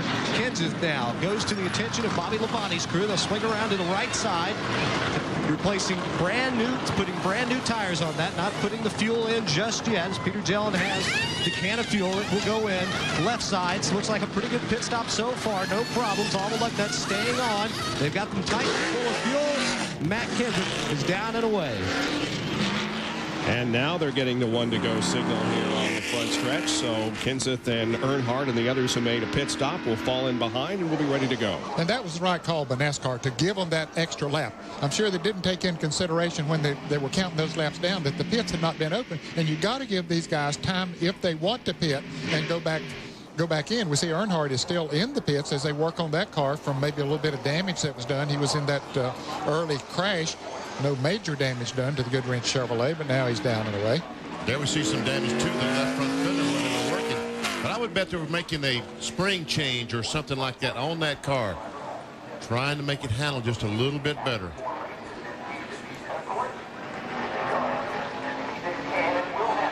Well, 56 laps are going to be complete when they take the green flag on the start of the 57th lap.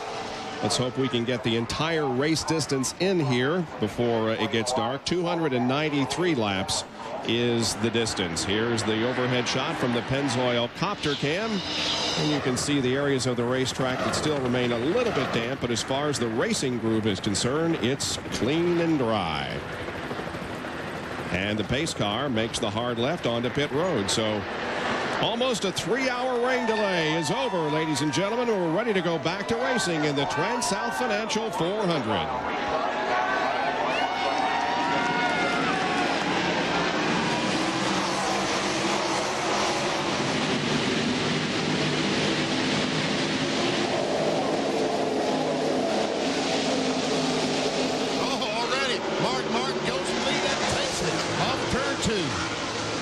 We saw a good opportunity. Gordon's car must have pushed up a little bit, but here comes Gordon back. Mark wants to lead the lap and get those 5 bonus points.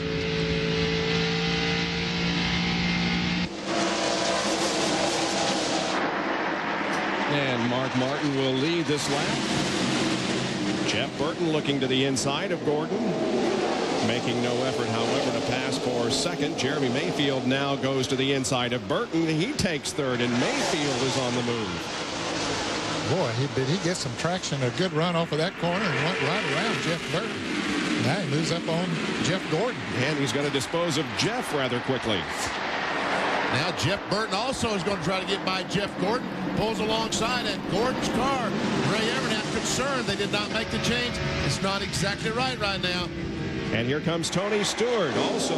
He's passed. And look at the line go past Jeff Gordon as Andretti, Ward Burton, Dale Jarrett, and others come up on him. And Jeremy Mayfield just took the lead. Wow. Mayfield making a statement here on this restart.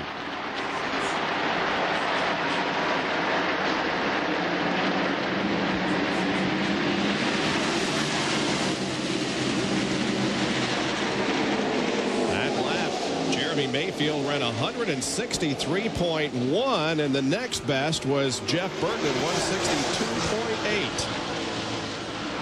Burton moved around Mark Martin now and has taken over second. They're getting racy here. And all of a sudden, we got Fords up at the front of the field, and Tony Stewart here in a Pontiac is looking for third position. Here's Ward Burton along with Dale Jarrett and John Andretti. Jarrett to the inside takes the position away from Ward Burton. That moves Dale Jarrett to sixth. And see Jeff Gordon back in the 8th spot.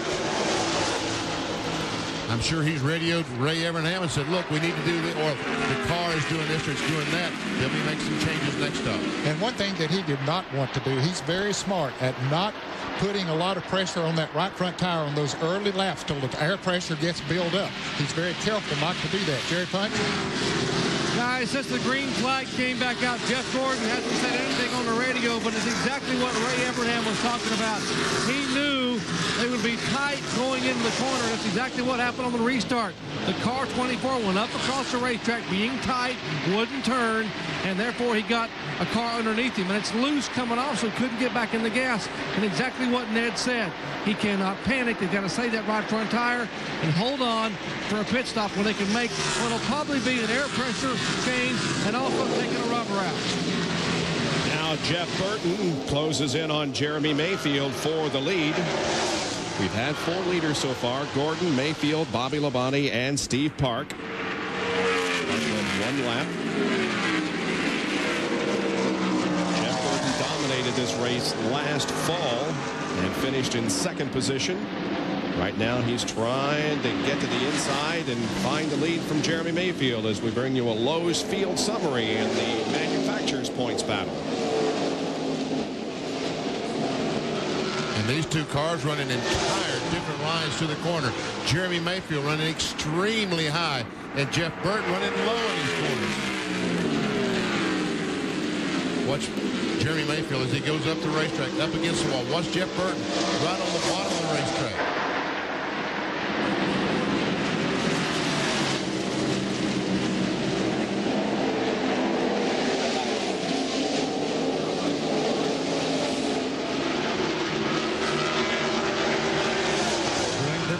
But accomplishing the same thing. Here's Mark Martin about a second behind those 2 running up in front of him. And then close behind Mark Martin is Tony Stewart, who started 10th.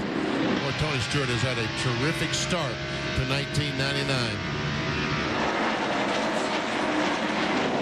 He's been the highest finishing rookie in 3 of the 4 races so far. There is Jeff Gordon, who continues to run back in 8th position. And when we went back to green, Jeff Gordon began to fall back. Went from a 1.9 second interval on lap 60 to now 2.8. And look at his lap times. And you can see just what Ned and I have been talking about tire wear. See lap, Jeremy Mayfield and Jeff Gordon both slowing down almost every lap. 0, 1, 2, 4, 5. And in 10 or 15 laps we checked it might be 31.5. Each and every lap these tires just slow down a little bit. And you remember a few laps ago I told you that Mayfield ran a 163 point something. Now the top speed is 161.2. There they are, first and second, Mayfield and Jeff Burton. Dale Earnhardt, who made a pit stop before we went green, has really passed quite a few cars. Now is up to 34th position. And ever see Matt Kenseth, Bobby Labonte car up in front of him, so Matt Kenseth has gained a couple of spots. Kenseth up to 30th and Earnhardt in 33rd. And once again, Jeff Burton tries to challenge Jeremy Mayfield for the lead, but could not make a run. In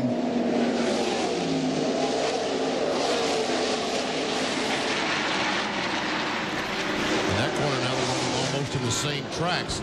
It's down in 3 and 4 that the line that the drivers are taking to the corner is so radically different. Here they're coming up on Darrell Waltrip. Put him another lap down. That moves Darrell 3 laps down now. And of course these turns are not only banked differently, but they are of different radius at the opposite ends. Banking in turns 1 and 2 is at 25 degrees. That's where they are right now. Down at the other end, they're banked at 23 degrees. Rusty Wallace picking up some positions. He is in 18th, and there goes Terry Labonte taking a spot away from him. That was the old Dale Earnhardt trick, going in turn 3, and the car drifts up. And the car will dive back under. What that spot for now? 17th, 18th. Sterling Marlin there in 19th, and there Jeff Burton finally gets the job accomplished and moves around Mayfield. And now Dale Earnhardt is trying to pass his teammate Mike Skinner as they battle for the 32nd position, and Earnhardt gets it.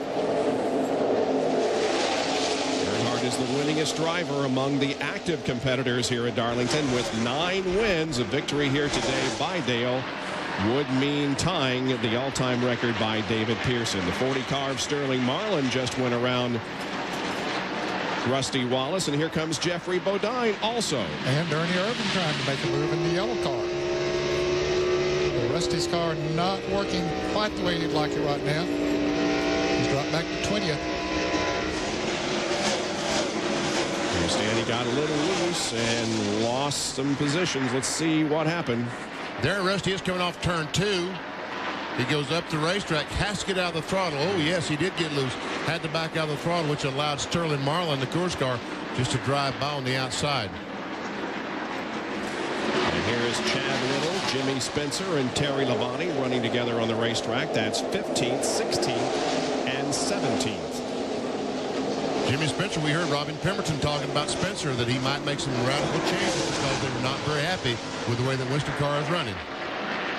Jeff Burton has taken the lead now, and at the end of 72 laps, he leads Jeremy Mayfield, Mark Martin, Tony Stewart, and John Andretti at the TranSouth Financial 400. How does it feel to know you just got a Midas muffler at a great price? It feels good. Economizer Plus muffler for $29.95 and our guarantee. It's worth it to go Midas. Last time you made money in your sleep, you believed in the tooth fairy. But now, check in. ESPN's coverage of the TranSouth Financial 400 from Darlington Raceway is being brought to you by Exide NASCAR Select, the official automotive battery of NASCAR. By the more than 2,500 AutoZone stores across America. AutoZone, the best parts in auto parts. And by Wolverine Boots and Shoes since 1883. Wolverine works anywhere. Back at Darlington, where Jeremy Mayfield has retaken the lead from Jeff Burton. And he didn't have to fight too hard for it, Bob. He came up on Jeff Burton. Let's see if Jeff slips or whatnot. But Jeremy comes up and gets right on his back bumper, and then we're going to see Jeff move to the inside and let Jeremy go right by on the outside. He looked up in the mirror, and all he could see was a windshield. He said, well, I guess he's close enough. I should just not worry too much about this. And then an almost crash involving Ward Burton, Dale Jarrett, and Jeff Gordon. Wow. I didn't think there was room for 2 cars side by side down there, and there they went 3. And made it. Made it. So Mayfield now stretches his lead over Jeff Burton to about a quarter of a second. We saw the 2-car Rusty Wallace having some problems. He's back in 25th. What's the problem, Bill? Well, the frustration continues. Rusty just told Robin Pemberton he's loose getting in and super tight getting off. Remember, this is the same car that frustrated them a week ago. But to show you how good of a race car it is, it's the car Rusty won with at Phoenix last year and finished 3rd at Rockingham last fall. So it just right now, it's baffling them.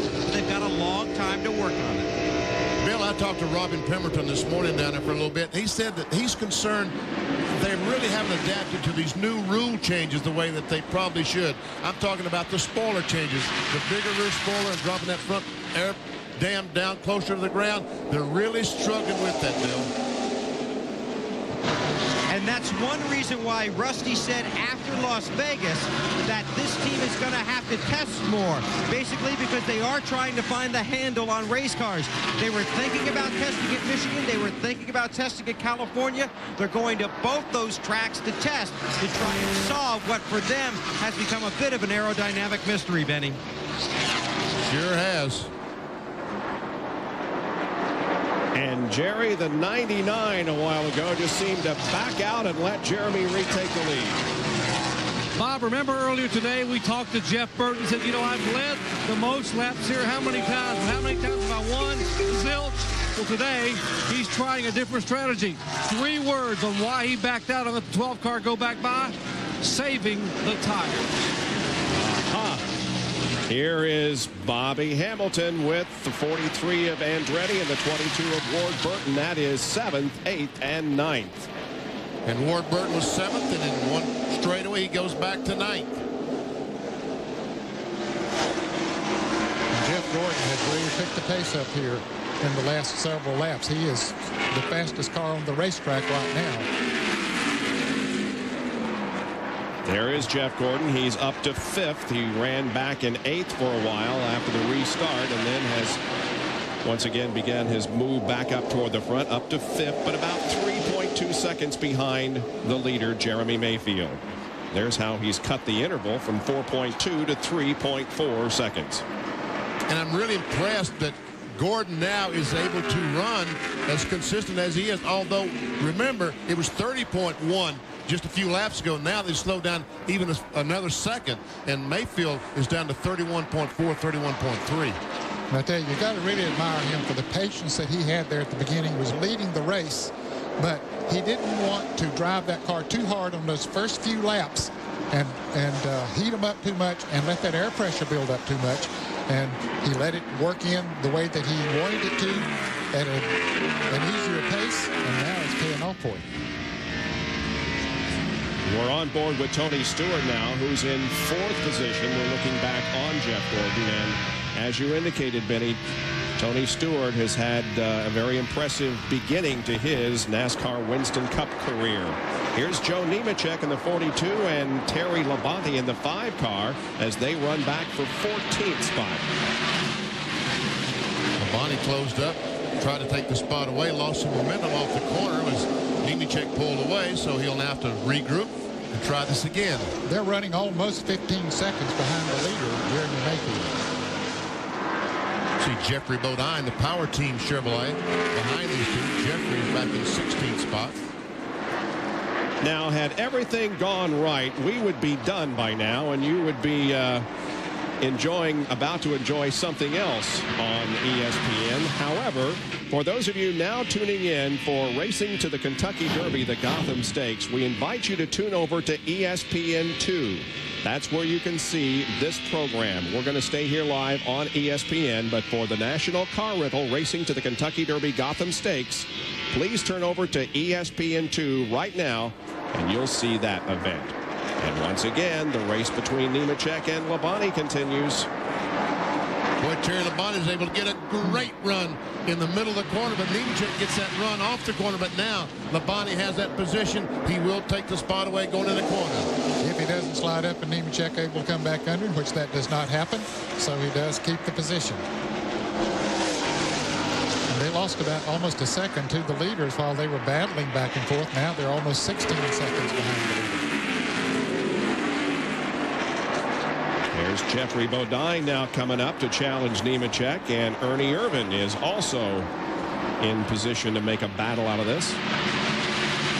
Ooh, Ernie moving up quickly. As we watch this and talk about the leaders, and the guy that's really in trouble right now is Mike Skinner.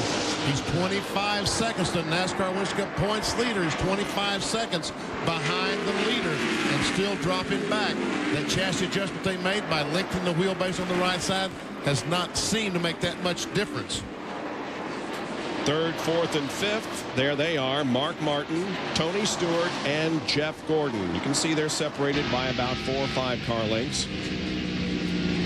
And by the way, for you Ken Schrader fans, he of course was involved in an early incident on the 2nd lap. He is back in the race. And a lead change again as Jeff Burton takes it from Jeremy Mayfield. Need 20 cameras around here to keep up with all the action. Jeffrey Bodine now moves to the inside of Ernie Irvan. I think Ernie's moved to the outside of Jeffrey Bodine, taking that spot away. It's one or the other, right? And here comes Rick Mast. Rick, after having the flat tire early in the race, was all the way back at the back of the pack and now moved up into 18th position. Mark Martin just moves over and lets Tony Stewart and Jeff Gordon go by. Yep. That's characteristic of Mark. He saw that they were coming up on a little bit faster than he right now, so he remembers you got to race this racetrack, not race these other cars. And once again, Jeffrey Bodine on the inside of Nemechek. Now these guys are not thinking about that racing the racetrack. They're thinking about racing each other, and they're doing it. Certainly the fans love it. Steve Park, as we see Elliott Sadler, the Sitco car, going a lap down, back in 38th spot. Jeff Burton goes by, Jeremy Mayfield goes by, and then these two cars look like they're dead solid even. I'm talking about the 99 and 12. They're very, very close. Neither has been able to get away from the other. If one makes just a little bit of a slip and the other one gets a run on him, he passes him up, makes a lead change. So, yes, they look to be very, very evenly matched. On board with Elliott Sadler, Rookie of the Year contender, who, as you indicated, just lost a lap. Now, a couple of former open wheel drivers are going at it in Winston Cup. Here is Jeff Gordon to the inside of Tony Stewart, and Jeff Gordon has come to third. And he's cut that margin down. You talked about when we saw that graphic a moment ago. He was a little over 3 seconds behind. Now he's 2.6.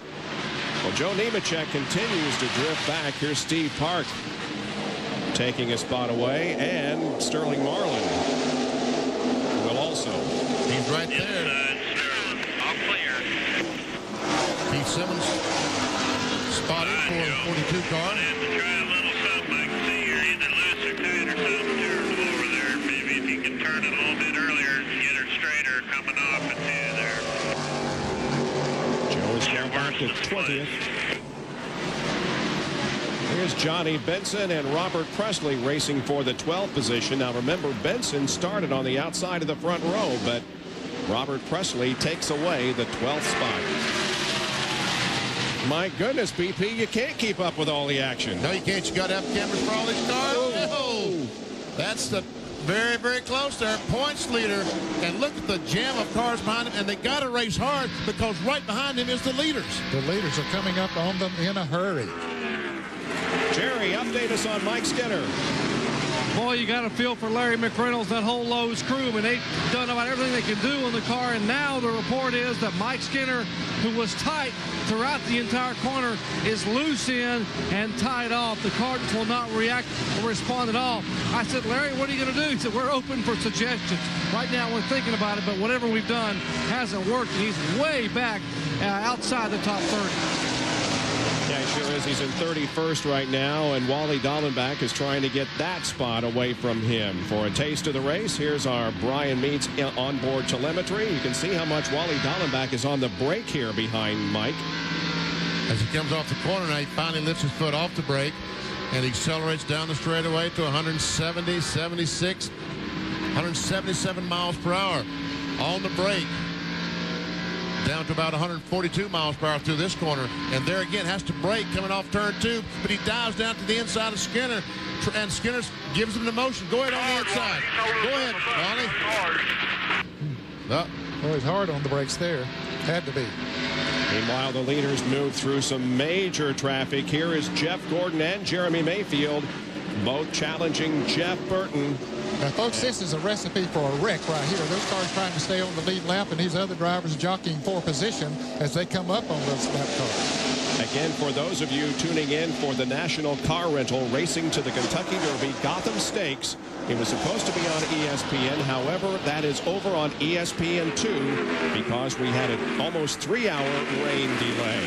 And there's a lead. Jeff Gordon goes into the lead right behind Brett Bodine.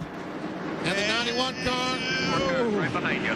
Boy, he had to slam on the brakes when he came up behind Brett Bodine, and that allows Mayfield to get to the inside and take the lead away. And Jeff goes to third. They'll make that second. And all this has allowed Mark Martin, Tony Stewart, and Dale Jarrett to catch up. So now the top 6 cars are running right together on the racetrack. You see Jeff Burton got that great run off the second corner. Pulls all the inside of Jeff Burton. Jeff Gordon takes second spot away. And here comes Tony Stewart. Well, the fans are loving it. Oh, I am too. Great race. Oh, look out, Jeffrey. See you, Jeff. You talked about how some of the crews are perhaps having trouble with these new spoiler and front air dam rules, but boy, they sure have accomplished what NASCAR wanted to accomplish, and that is increasing the level of competition, because it has been outstanding in these laps since the race was restarted. Dale Jarrett just made a move on Mark Martin, moving to 5th position. So now it is Mayfield, Burton, Tony Stewart, Jeff Gordon, Dale Jarrett, and Mark Martin running in the top 6 with 101 of 293 laps completed. NASCAR Winston Cup TranSouth Financial 400 back underway after a long rain delay, and because of that, the National Car Rental racing to the Kentucky Derby Gotham Stakes, which was supposed to be on at 4:30 Eastern Time here on ESPN, can now be seen on ESPN2. Please switch over to the Deuce to see that event. We're going to stay with live coverage of the TranSouth Financial 400. It's a great race out there right now. It is Jeremy Mayfield showing the way, but by just a couple of car lengths over Jeff Burton, as the overhead shots come to you courtesy of the Pennzoil Copter Cam.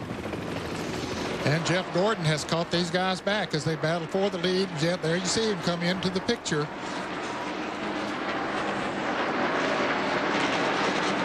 Oh, using all that racetrack right up against that outside retaining wall. Jeff Gordon trying to take a look on the inside of Burton. That takes a spot away. Moves into 2nd spot.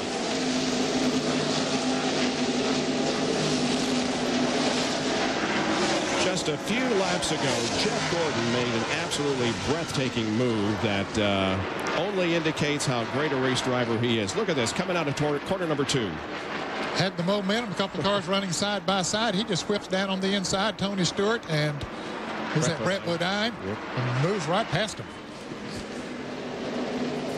Didn't look back, said, see you guys. They're the top 3, Mayfield, Gordon, and Jeff Burton, running back in 4th position, about a second and a half. Behind is Tony Stewart, and Dale Jarrett runs in 5th.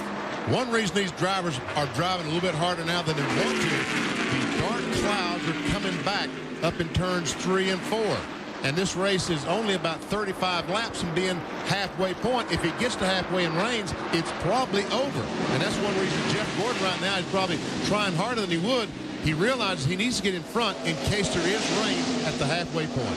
31 car of Mike Skinner, after losing a lap, running down in 38th position, has decided to come in. Doc?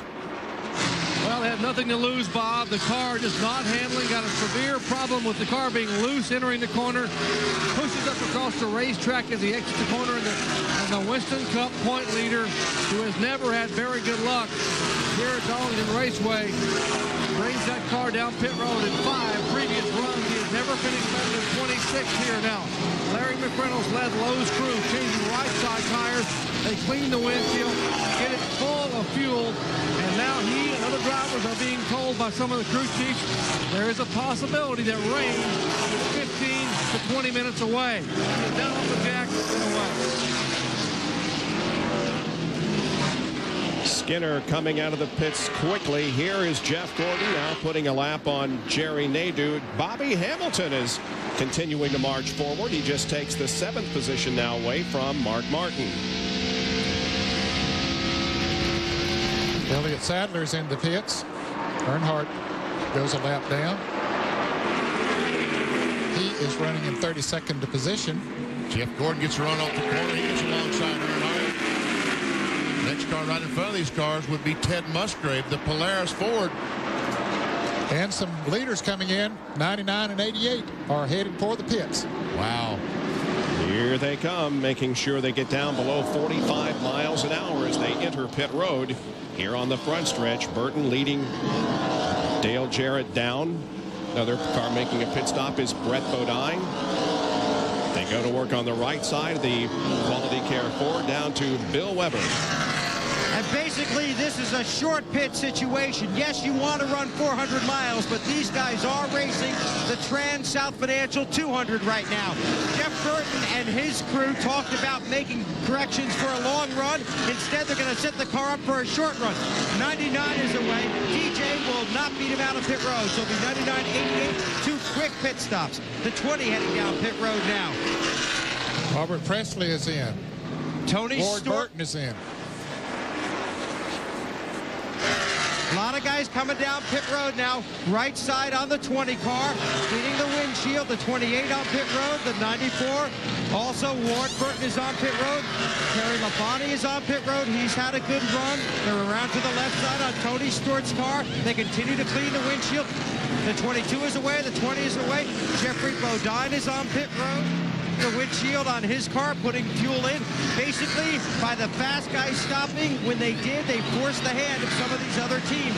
Jeff Bodine getting his left side tires. The 28 zipped past him on the right-hand side. Now the 60 car is off pit road and away, followed by Terry Labonte and the 55. And here come more of the leaders down pit road. Mayfield and Gordon both decide to make their pit stops here on the 116th lap.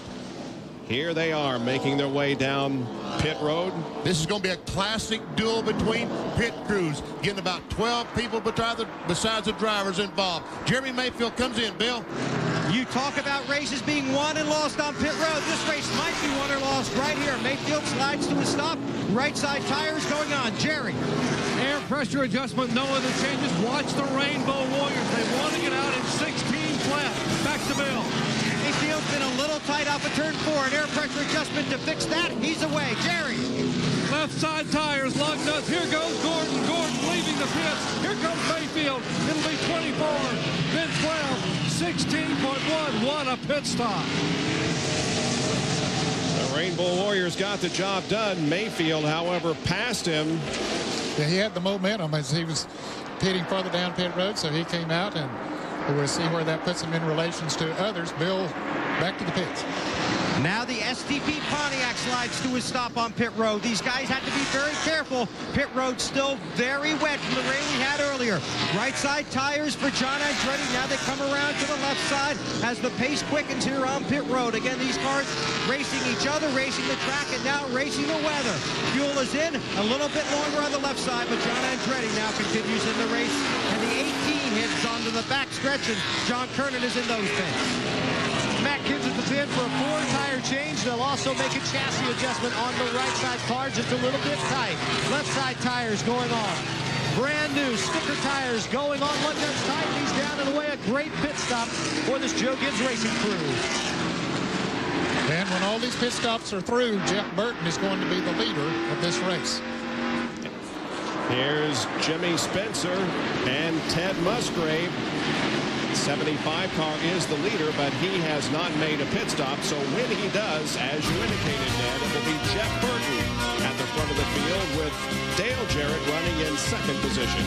We'll be right back. When we took the break, Ted Musgrave was the leader, but not anymore. He's made his pit stop, and that has put Jeff Burton in the lead with Dale Jarrett running second, Jeremy Mayfield third, Jeff Gordon fourth, Tony Stewart in the fifth position. The Gotham Stakes, part of the National Rental Car Racing to the Kentucky Derby, is over on ESPN2. It was supposed to be here on ESPN. However, because we had almost a 3-hour rain delay, it has forced us to put the Gotham Stakes over on the Deuce. That's where you can see it right now. We'll continue to cover for you this TranSouth Financial 400. 123 laps completed. The halfway distance is 147, and there are some dark, ominous clouds on the horizon. Here's a battle for 7th position. Ward Burton in the 22 and Bobby Hamilton in number 4. Bill Weber, what's the strategy at this point with the dark clouds around? Well, Bob, it varies for a bunch of different teams, but Benny and Ned, what these guys are doing now is they're being told, don't worry about saving your tires. Right now, you have to run this like it's to lap 148. Go, go, go. It's no more race the track, no more save your tires. Right now, they are clearly racing to halfway. Interesting change here at Darlington.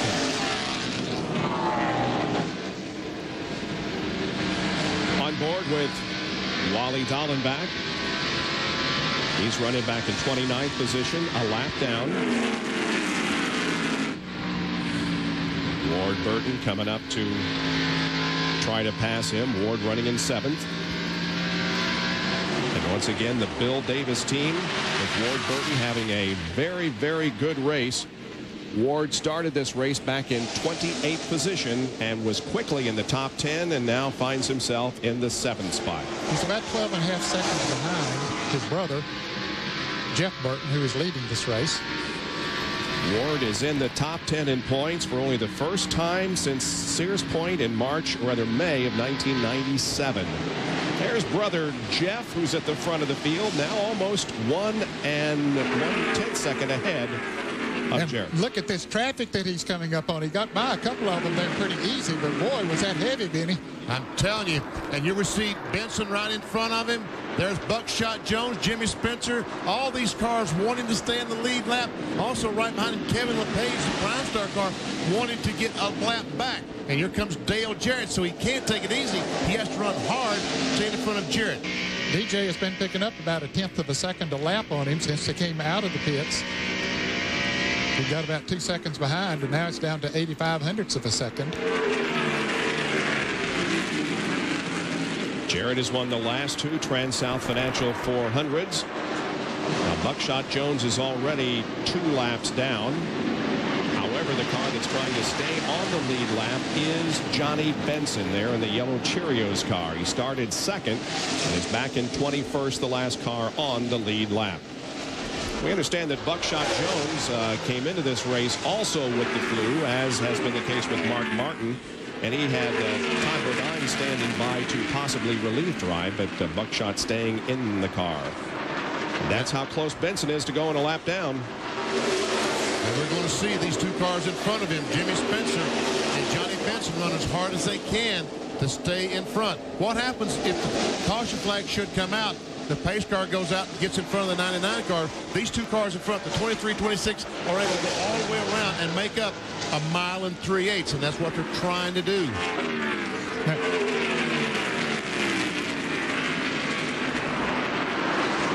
Check out an AutoZone on-track interval here.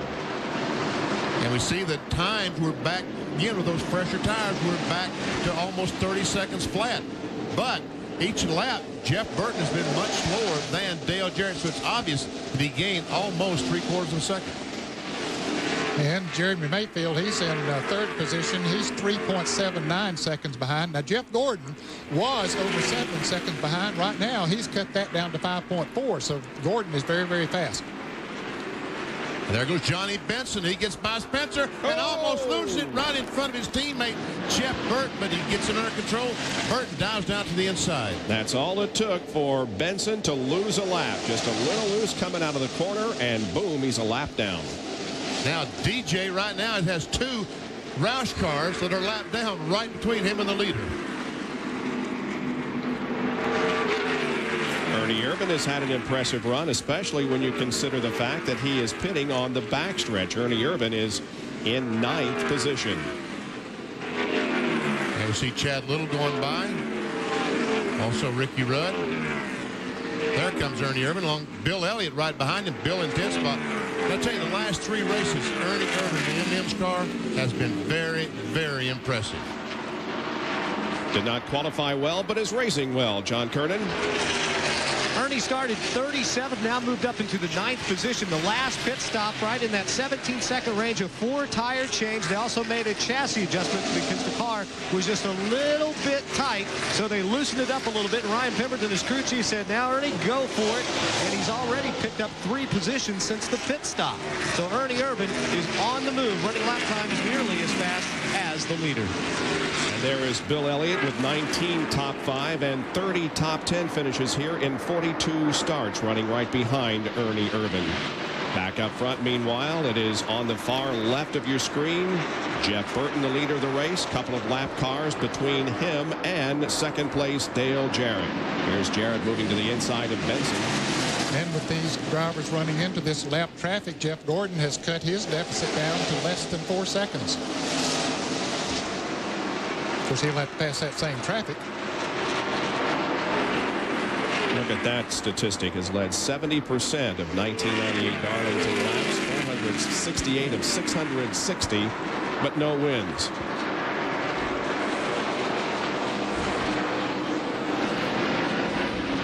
There's a 12 of Jeremy Mayfield. He's third.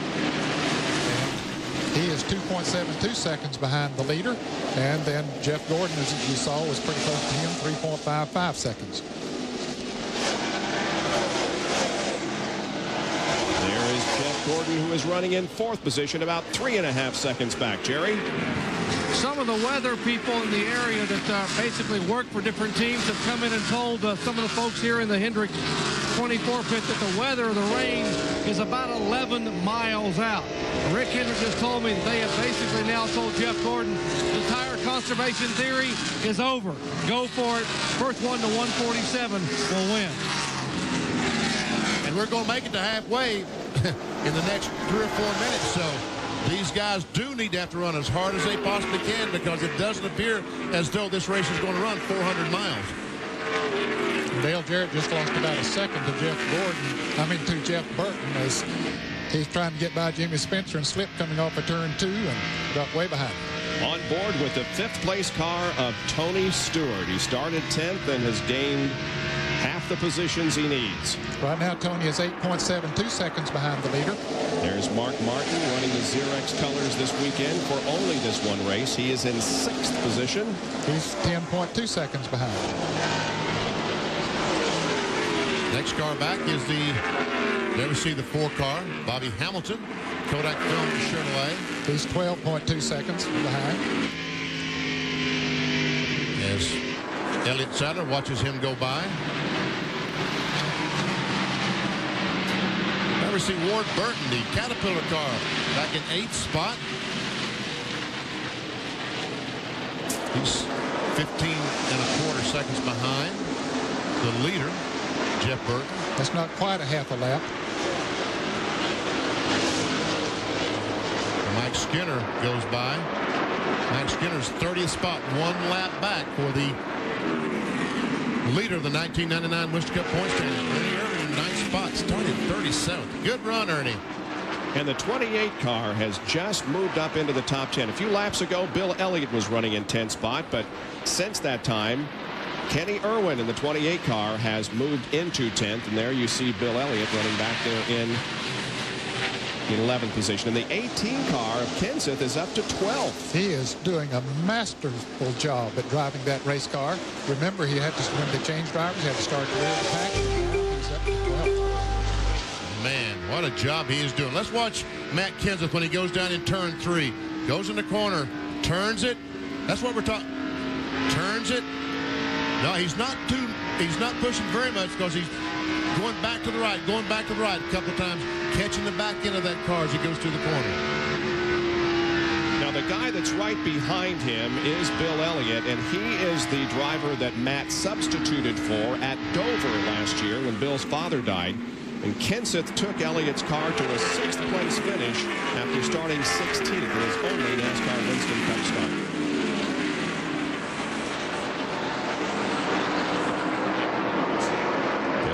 With a pretty impressive record here at the track. Too tough to tame. 5 wins and 30 top 10 finishes. Now, right now, that 18 car of Kenseth is 25.7 seconds behind. So he's really only about 5 seconds from going a lap down, or 6 seconds. There are 19 cars on the lead lap. Sterling Marlin is the last car on the lead lap. Jimmy Spencer is the first of those 1 lap down.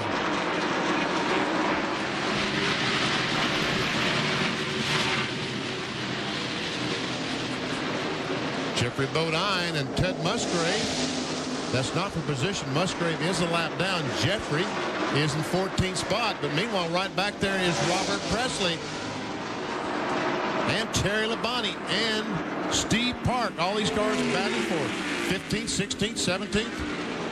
It's now 5 o'clock Eastern time, and again, for those of you who have tuned into ESPN for something else, in this case, the LPGA Standard Register Ping Tournament, You can switch over to ESPN2 and see that right now. We're going to stay with our coverage of this TranSouth Financial 400 until its conclusion, whether it's a number of laps or rain. And when we do conclude this event, then the women's golf will come back to ESPN. And Steve Park made that move. Robert Presley got up high and almost bought the concrete. That was coming off the turn 2. He did really have an anxious moment there. Well, we are what? 3 laps away from being an official race. The halfway point is 140. You can see how dark the skies are back there. The halfway point is 147, so they'll have to run 148. And, oh boy, this does not look good. But we are to that almost to the halfway point, so that's the good news. Would be nice if we could finish this whole distance, but doesn't look like that Mother Nature is going to cooperate with us on this Sunday afternoon. And Jeff Burton is just pulling away from Dale Jarrett. He now has built it up almost to a 3-second lead. At one time, Jarrett had cut down to about a half a second, but Burton got through that traffic and took off. And you see Terry Labonte trying to get underneath Jeffrey Bodine. Can't do it. You see a snapshot of Jeffrey, 28th in points. Apparently running 14th. There we see Labonte.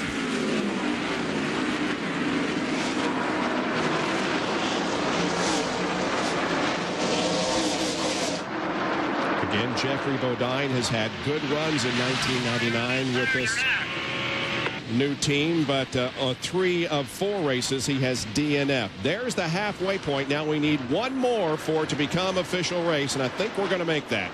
But we've already made it, because if they come down to take the checkered flag, they will run one more lap. So that's right. Steve Park going on the inside of Jeffrey Bodine, taking away the 15th spot. There's Kyle Petty in the car number 44, also passing Bodine. There's Frankie Stoddard. He's looking at the sky and saying, okay, open up anytime. Bill Weber has more. Yeah, he also keeps calling up to his spotter and saying, is it raining up there yet? Is it raining up there yet? Start doing your dance. Start doing your dance. All the spotters relaying to their crews what the weather conditions they can see from high above the track. It is very breezy, temperature dropping, and very dark over the main grandstand here. The 77 car of Robert Presley just lost a lap. 17 cars remain on the lead lap as Jeff Burton continues to show the way here with a battle between Mayfield and Dale Jarrett for second spot, and Mayfield takes it away. Oh, you saw some lightning back there too. And another team that wouldn't mind seeing the caution come out right now for rain is the 18 car, John. Last lap by, Matt Kenseth radioed in and said the car's a little loose. I'm a little hard on the right rear tire. So, guys, he's running in 12th right now. Everybody else down here is waiting for the rain to start. Matt said, next pit stop, let's tighten this car up just a little bit. Jimmy Makar smiled, a wide smile from ear to ear, and said, okay, got you, Matt. You want more bite on the next pit stop. Matt is thinking about going the full distance here this afternoon. He's having such a great run out there, and Bobby Labonte is obviously very pleased with the performance of young Matt Kenseth, substituting for Bobby, who broke his right shoulder blade in a bush crash earlier this weekend.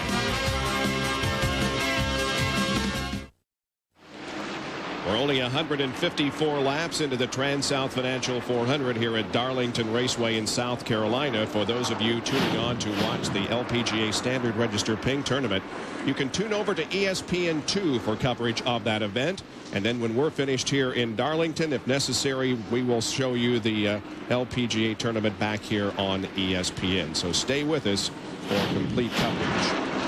Right now, the question is it going to rain in the next few minutes? It apparently is close, but still not raining. The overhead copter cam, Pennzoil copter cam, shows you the leader, Jeff Burton, who has a 2.69 second lead on Jeff Gordon, who has moved to second, Jeremy Mayfield third, then Dale Jarrett and Mark Martin.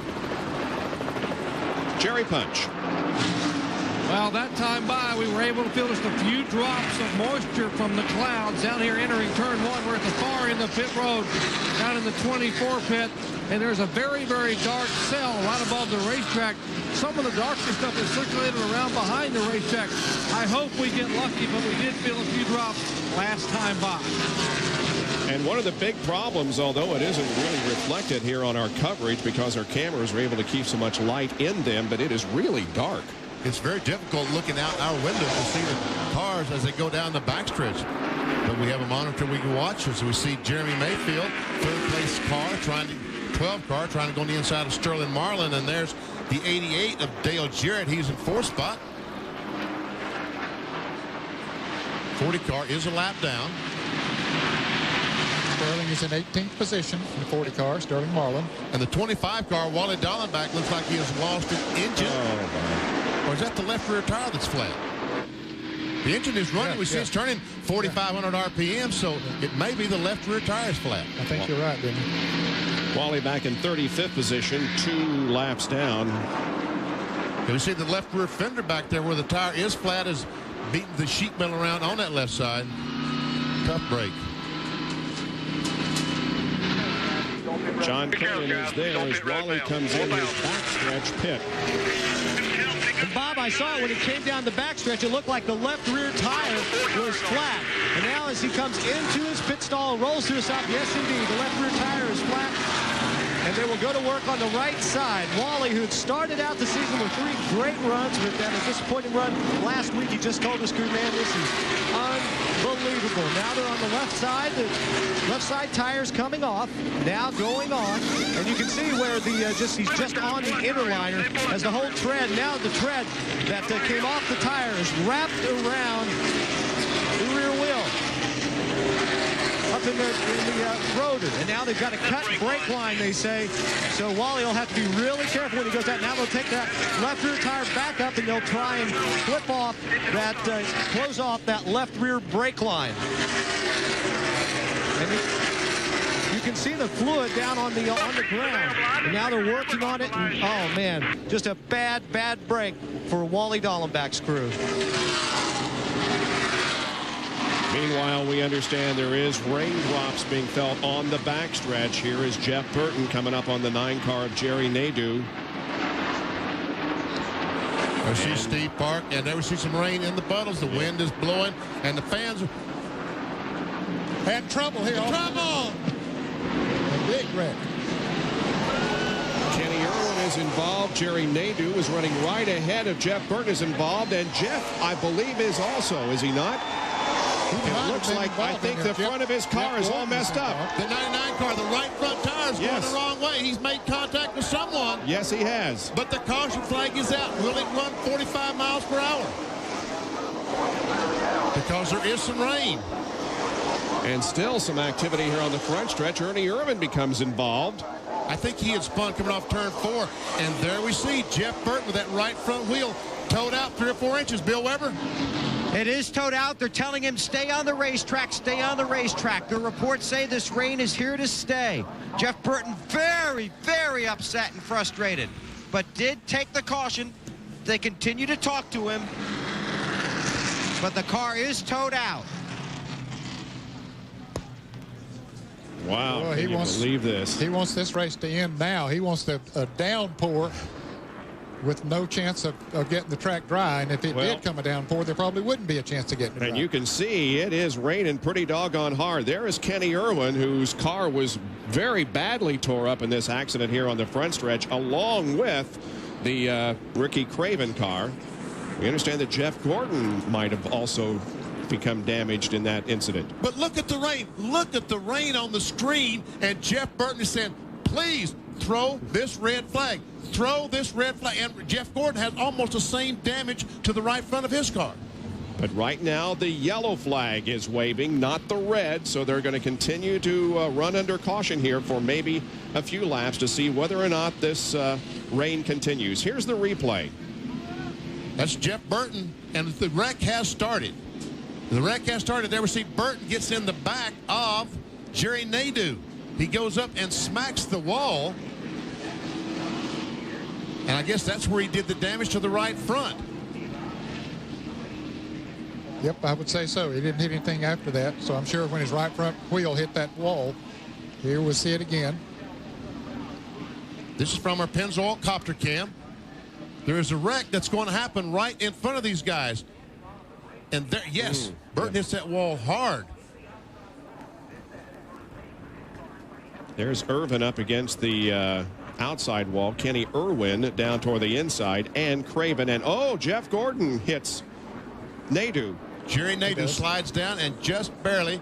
And the 12 car, I think, got by Jeff Gordon and maybe the 88 car. I'm sure the 12 car did. I'm not sure when they got to start-finish line if the 88 was in front of the 24 or not. It's showing on the screen that he is. Well, this is the beginning of the crash. Oh, look at the hard contact that Kenny Irwin has. It's Ernie Irvin that spun coming off turn 4. And I guess, is that the Craven car that tried to dodge Ernie, and he made contact with. And Frankie Stoddard is saying, look at those clouds. Look at that rain. He's become a weatherman all of a sudden. Well, they're going to bring him down pit road, it would appear, while they clear the debris here on the straightaway. And, boy, that car is a mess. It's not going to make many more laps under caution. No, it's not at this speed. And the rain continues to fall. Bill is with Buddy Parrott. And he's with Jack Roush. They've run down. Frank Stoddard has run down to his car. Buddy, obviously, this is you timed it out almost perfectly. How badly is that car torn up? That car is tore up, man. It's got the right front knocked off of it, and he's already broke the interliner. I mean, the interliner's gone down on the tire. So, the good Lord willing, we're going to win this race. It'd be that's just all I can say. And it looks like it's coming down. Doesn't it feel good? Well, they had to keep that car running until NASCAR put out the red flag. Jeff Burton obviously thrilled with the situation that the race has been stopped. Not very happy with the incident that brought out the caution. And they were doing rain dances down here. They had excellent strategy. I got to tell you, they were calling out his lap time. He gets a hug from his crew chief, Frank Stoddard. They went ahead and decided to make, well, the car is overheating, and it was actually overheating earlier before they pitted, and that problem went away. That was one reason Jeff could not run in traffic. But they really used some excellent strategy, as did some other teams here on pit road, and then they got a huge break from the weather. They almost got a terrible break with that wreck. What a sport. Here's a situation. If the track is wet, there is no way they can restart this race because it's going to take about an hour or an hour and a half to dry the track, and we'll be completely dark by then. Yes. So we are just sort of waiting here for the track to get completely wet to the point where they cannot possibly get it dry again before it sets in with darkness. And what an interesting closing couple of laps. Very bizarre situation. And it's been that way all weekend, Ned. Since you and I got here on Friday and we saw all those Busch cars crash, and then Bobby broke his right shoulder blade. It's just been a really bizarre, but in some ways a very typical weekend for Darlington. Well, Darlington, you come to expect the unexpected. You just don't know what's going to happen next, and that's the reason they call it the track too tough to tame, because you never know what's lurking around the next corner. There is the badly damaged car of Kenny Irwin, who along with Ricky Craven and Ernie Irvin were involved in this crash here on the front stretch that has made the end of this race very, very interesting, or at least the possible end of this race. We have completed 164 of the 293 laps, so we're well beyond the halfway point. Jeff Burton hopes it's over.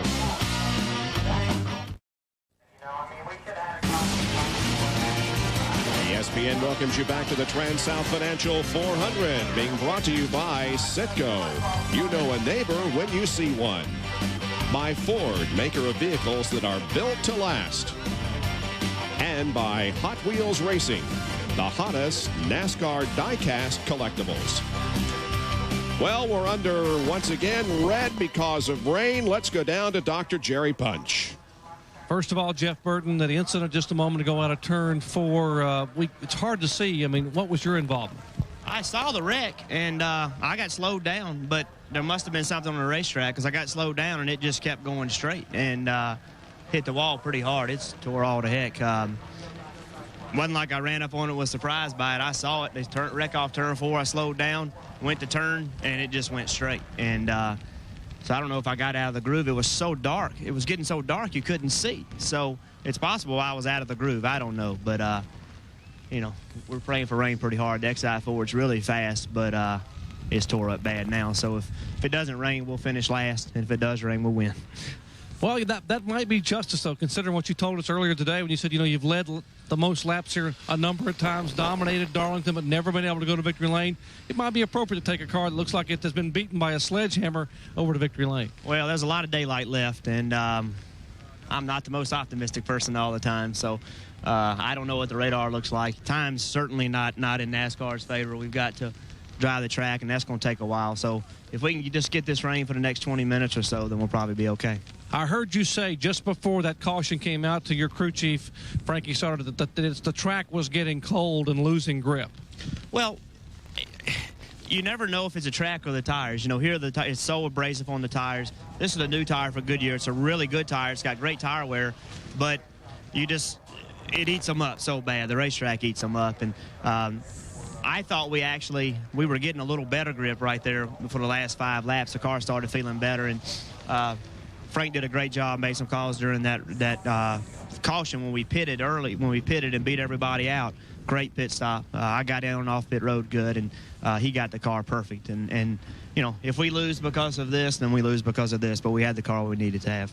Indeed. I saw your teammate Mark Martin come over and give you a hug a moment ago and say he must think the radar looks pretty bad because he was coming over to congratulate you prematurely. Well, I'm lucky to have Mark Martin as a fan, so he's wanting it to rain for me.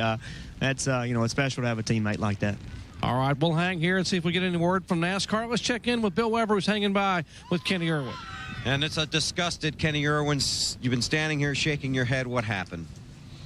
You know, I've been thinking about what I was going to tell you, but, you know, the 36 car just lost it off turn 4, and that just started it. I tried to go under him. Well, when I did, the 58 come down, and he didn't have anywhere to go either. Everybody was just trying to clear the 36 when he spun, so just a bad deal because, you know, we were probably going to end up in the top 10, which is what we needed today. Was it wet out there, Kenny, when that started? Do you know? No, it wasn't. I mean, it had just started to sprinkle, but, I mean, everybody was on old tires, and I think that was the cause of when he spun.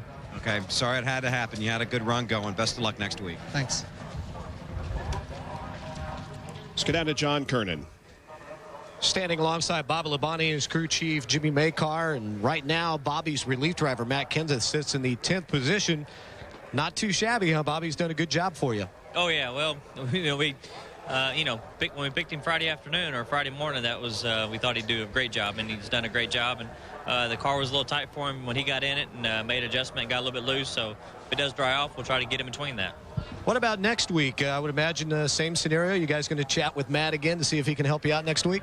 Well, we're going to take it one day at a time. You know, it's only Sunday, so we're going to go to work Monday in rehab and do some stuff all week next week if we can until Friday gets here, and then we'll kind of evaluate it and see where we're at. But at least running a few laps this morning or this afternoon helped out.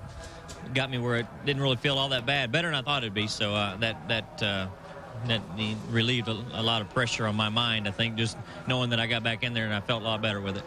Well, a lot of people are hoping for the rain to continue, but we swing over here to Jimmy Makar, and you say, hey, let's go back racing again. Aren't you satisfied with 10th place? I don't think racers are ever satisfied.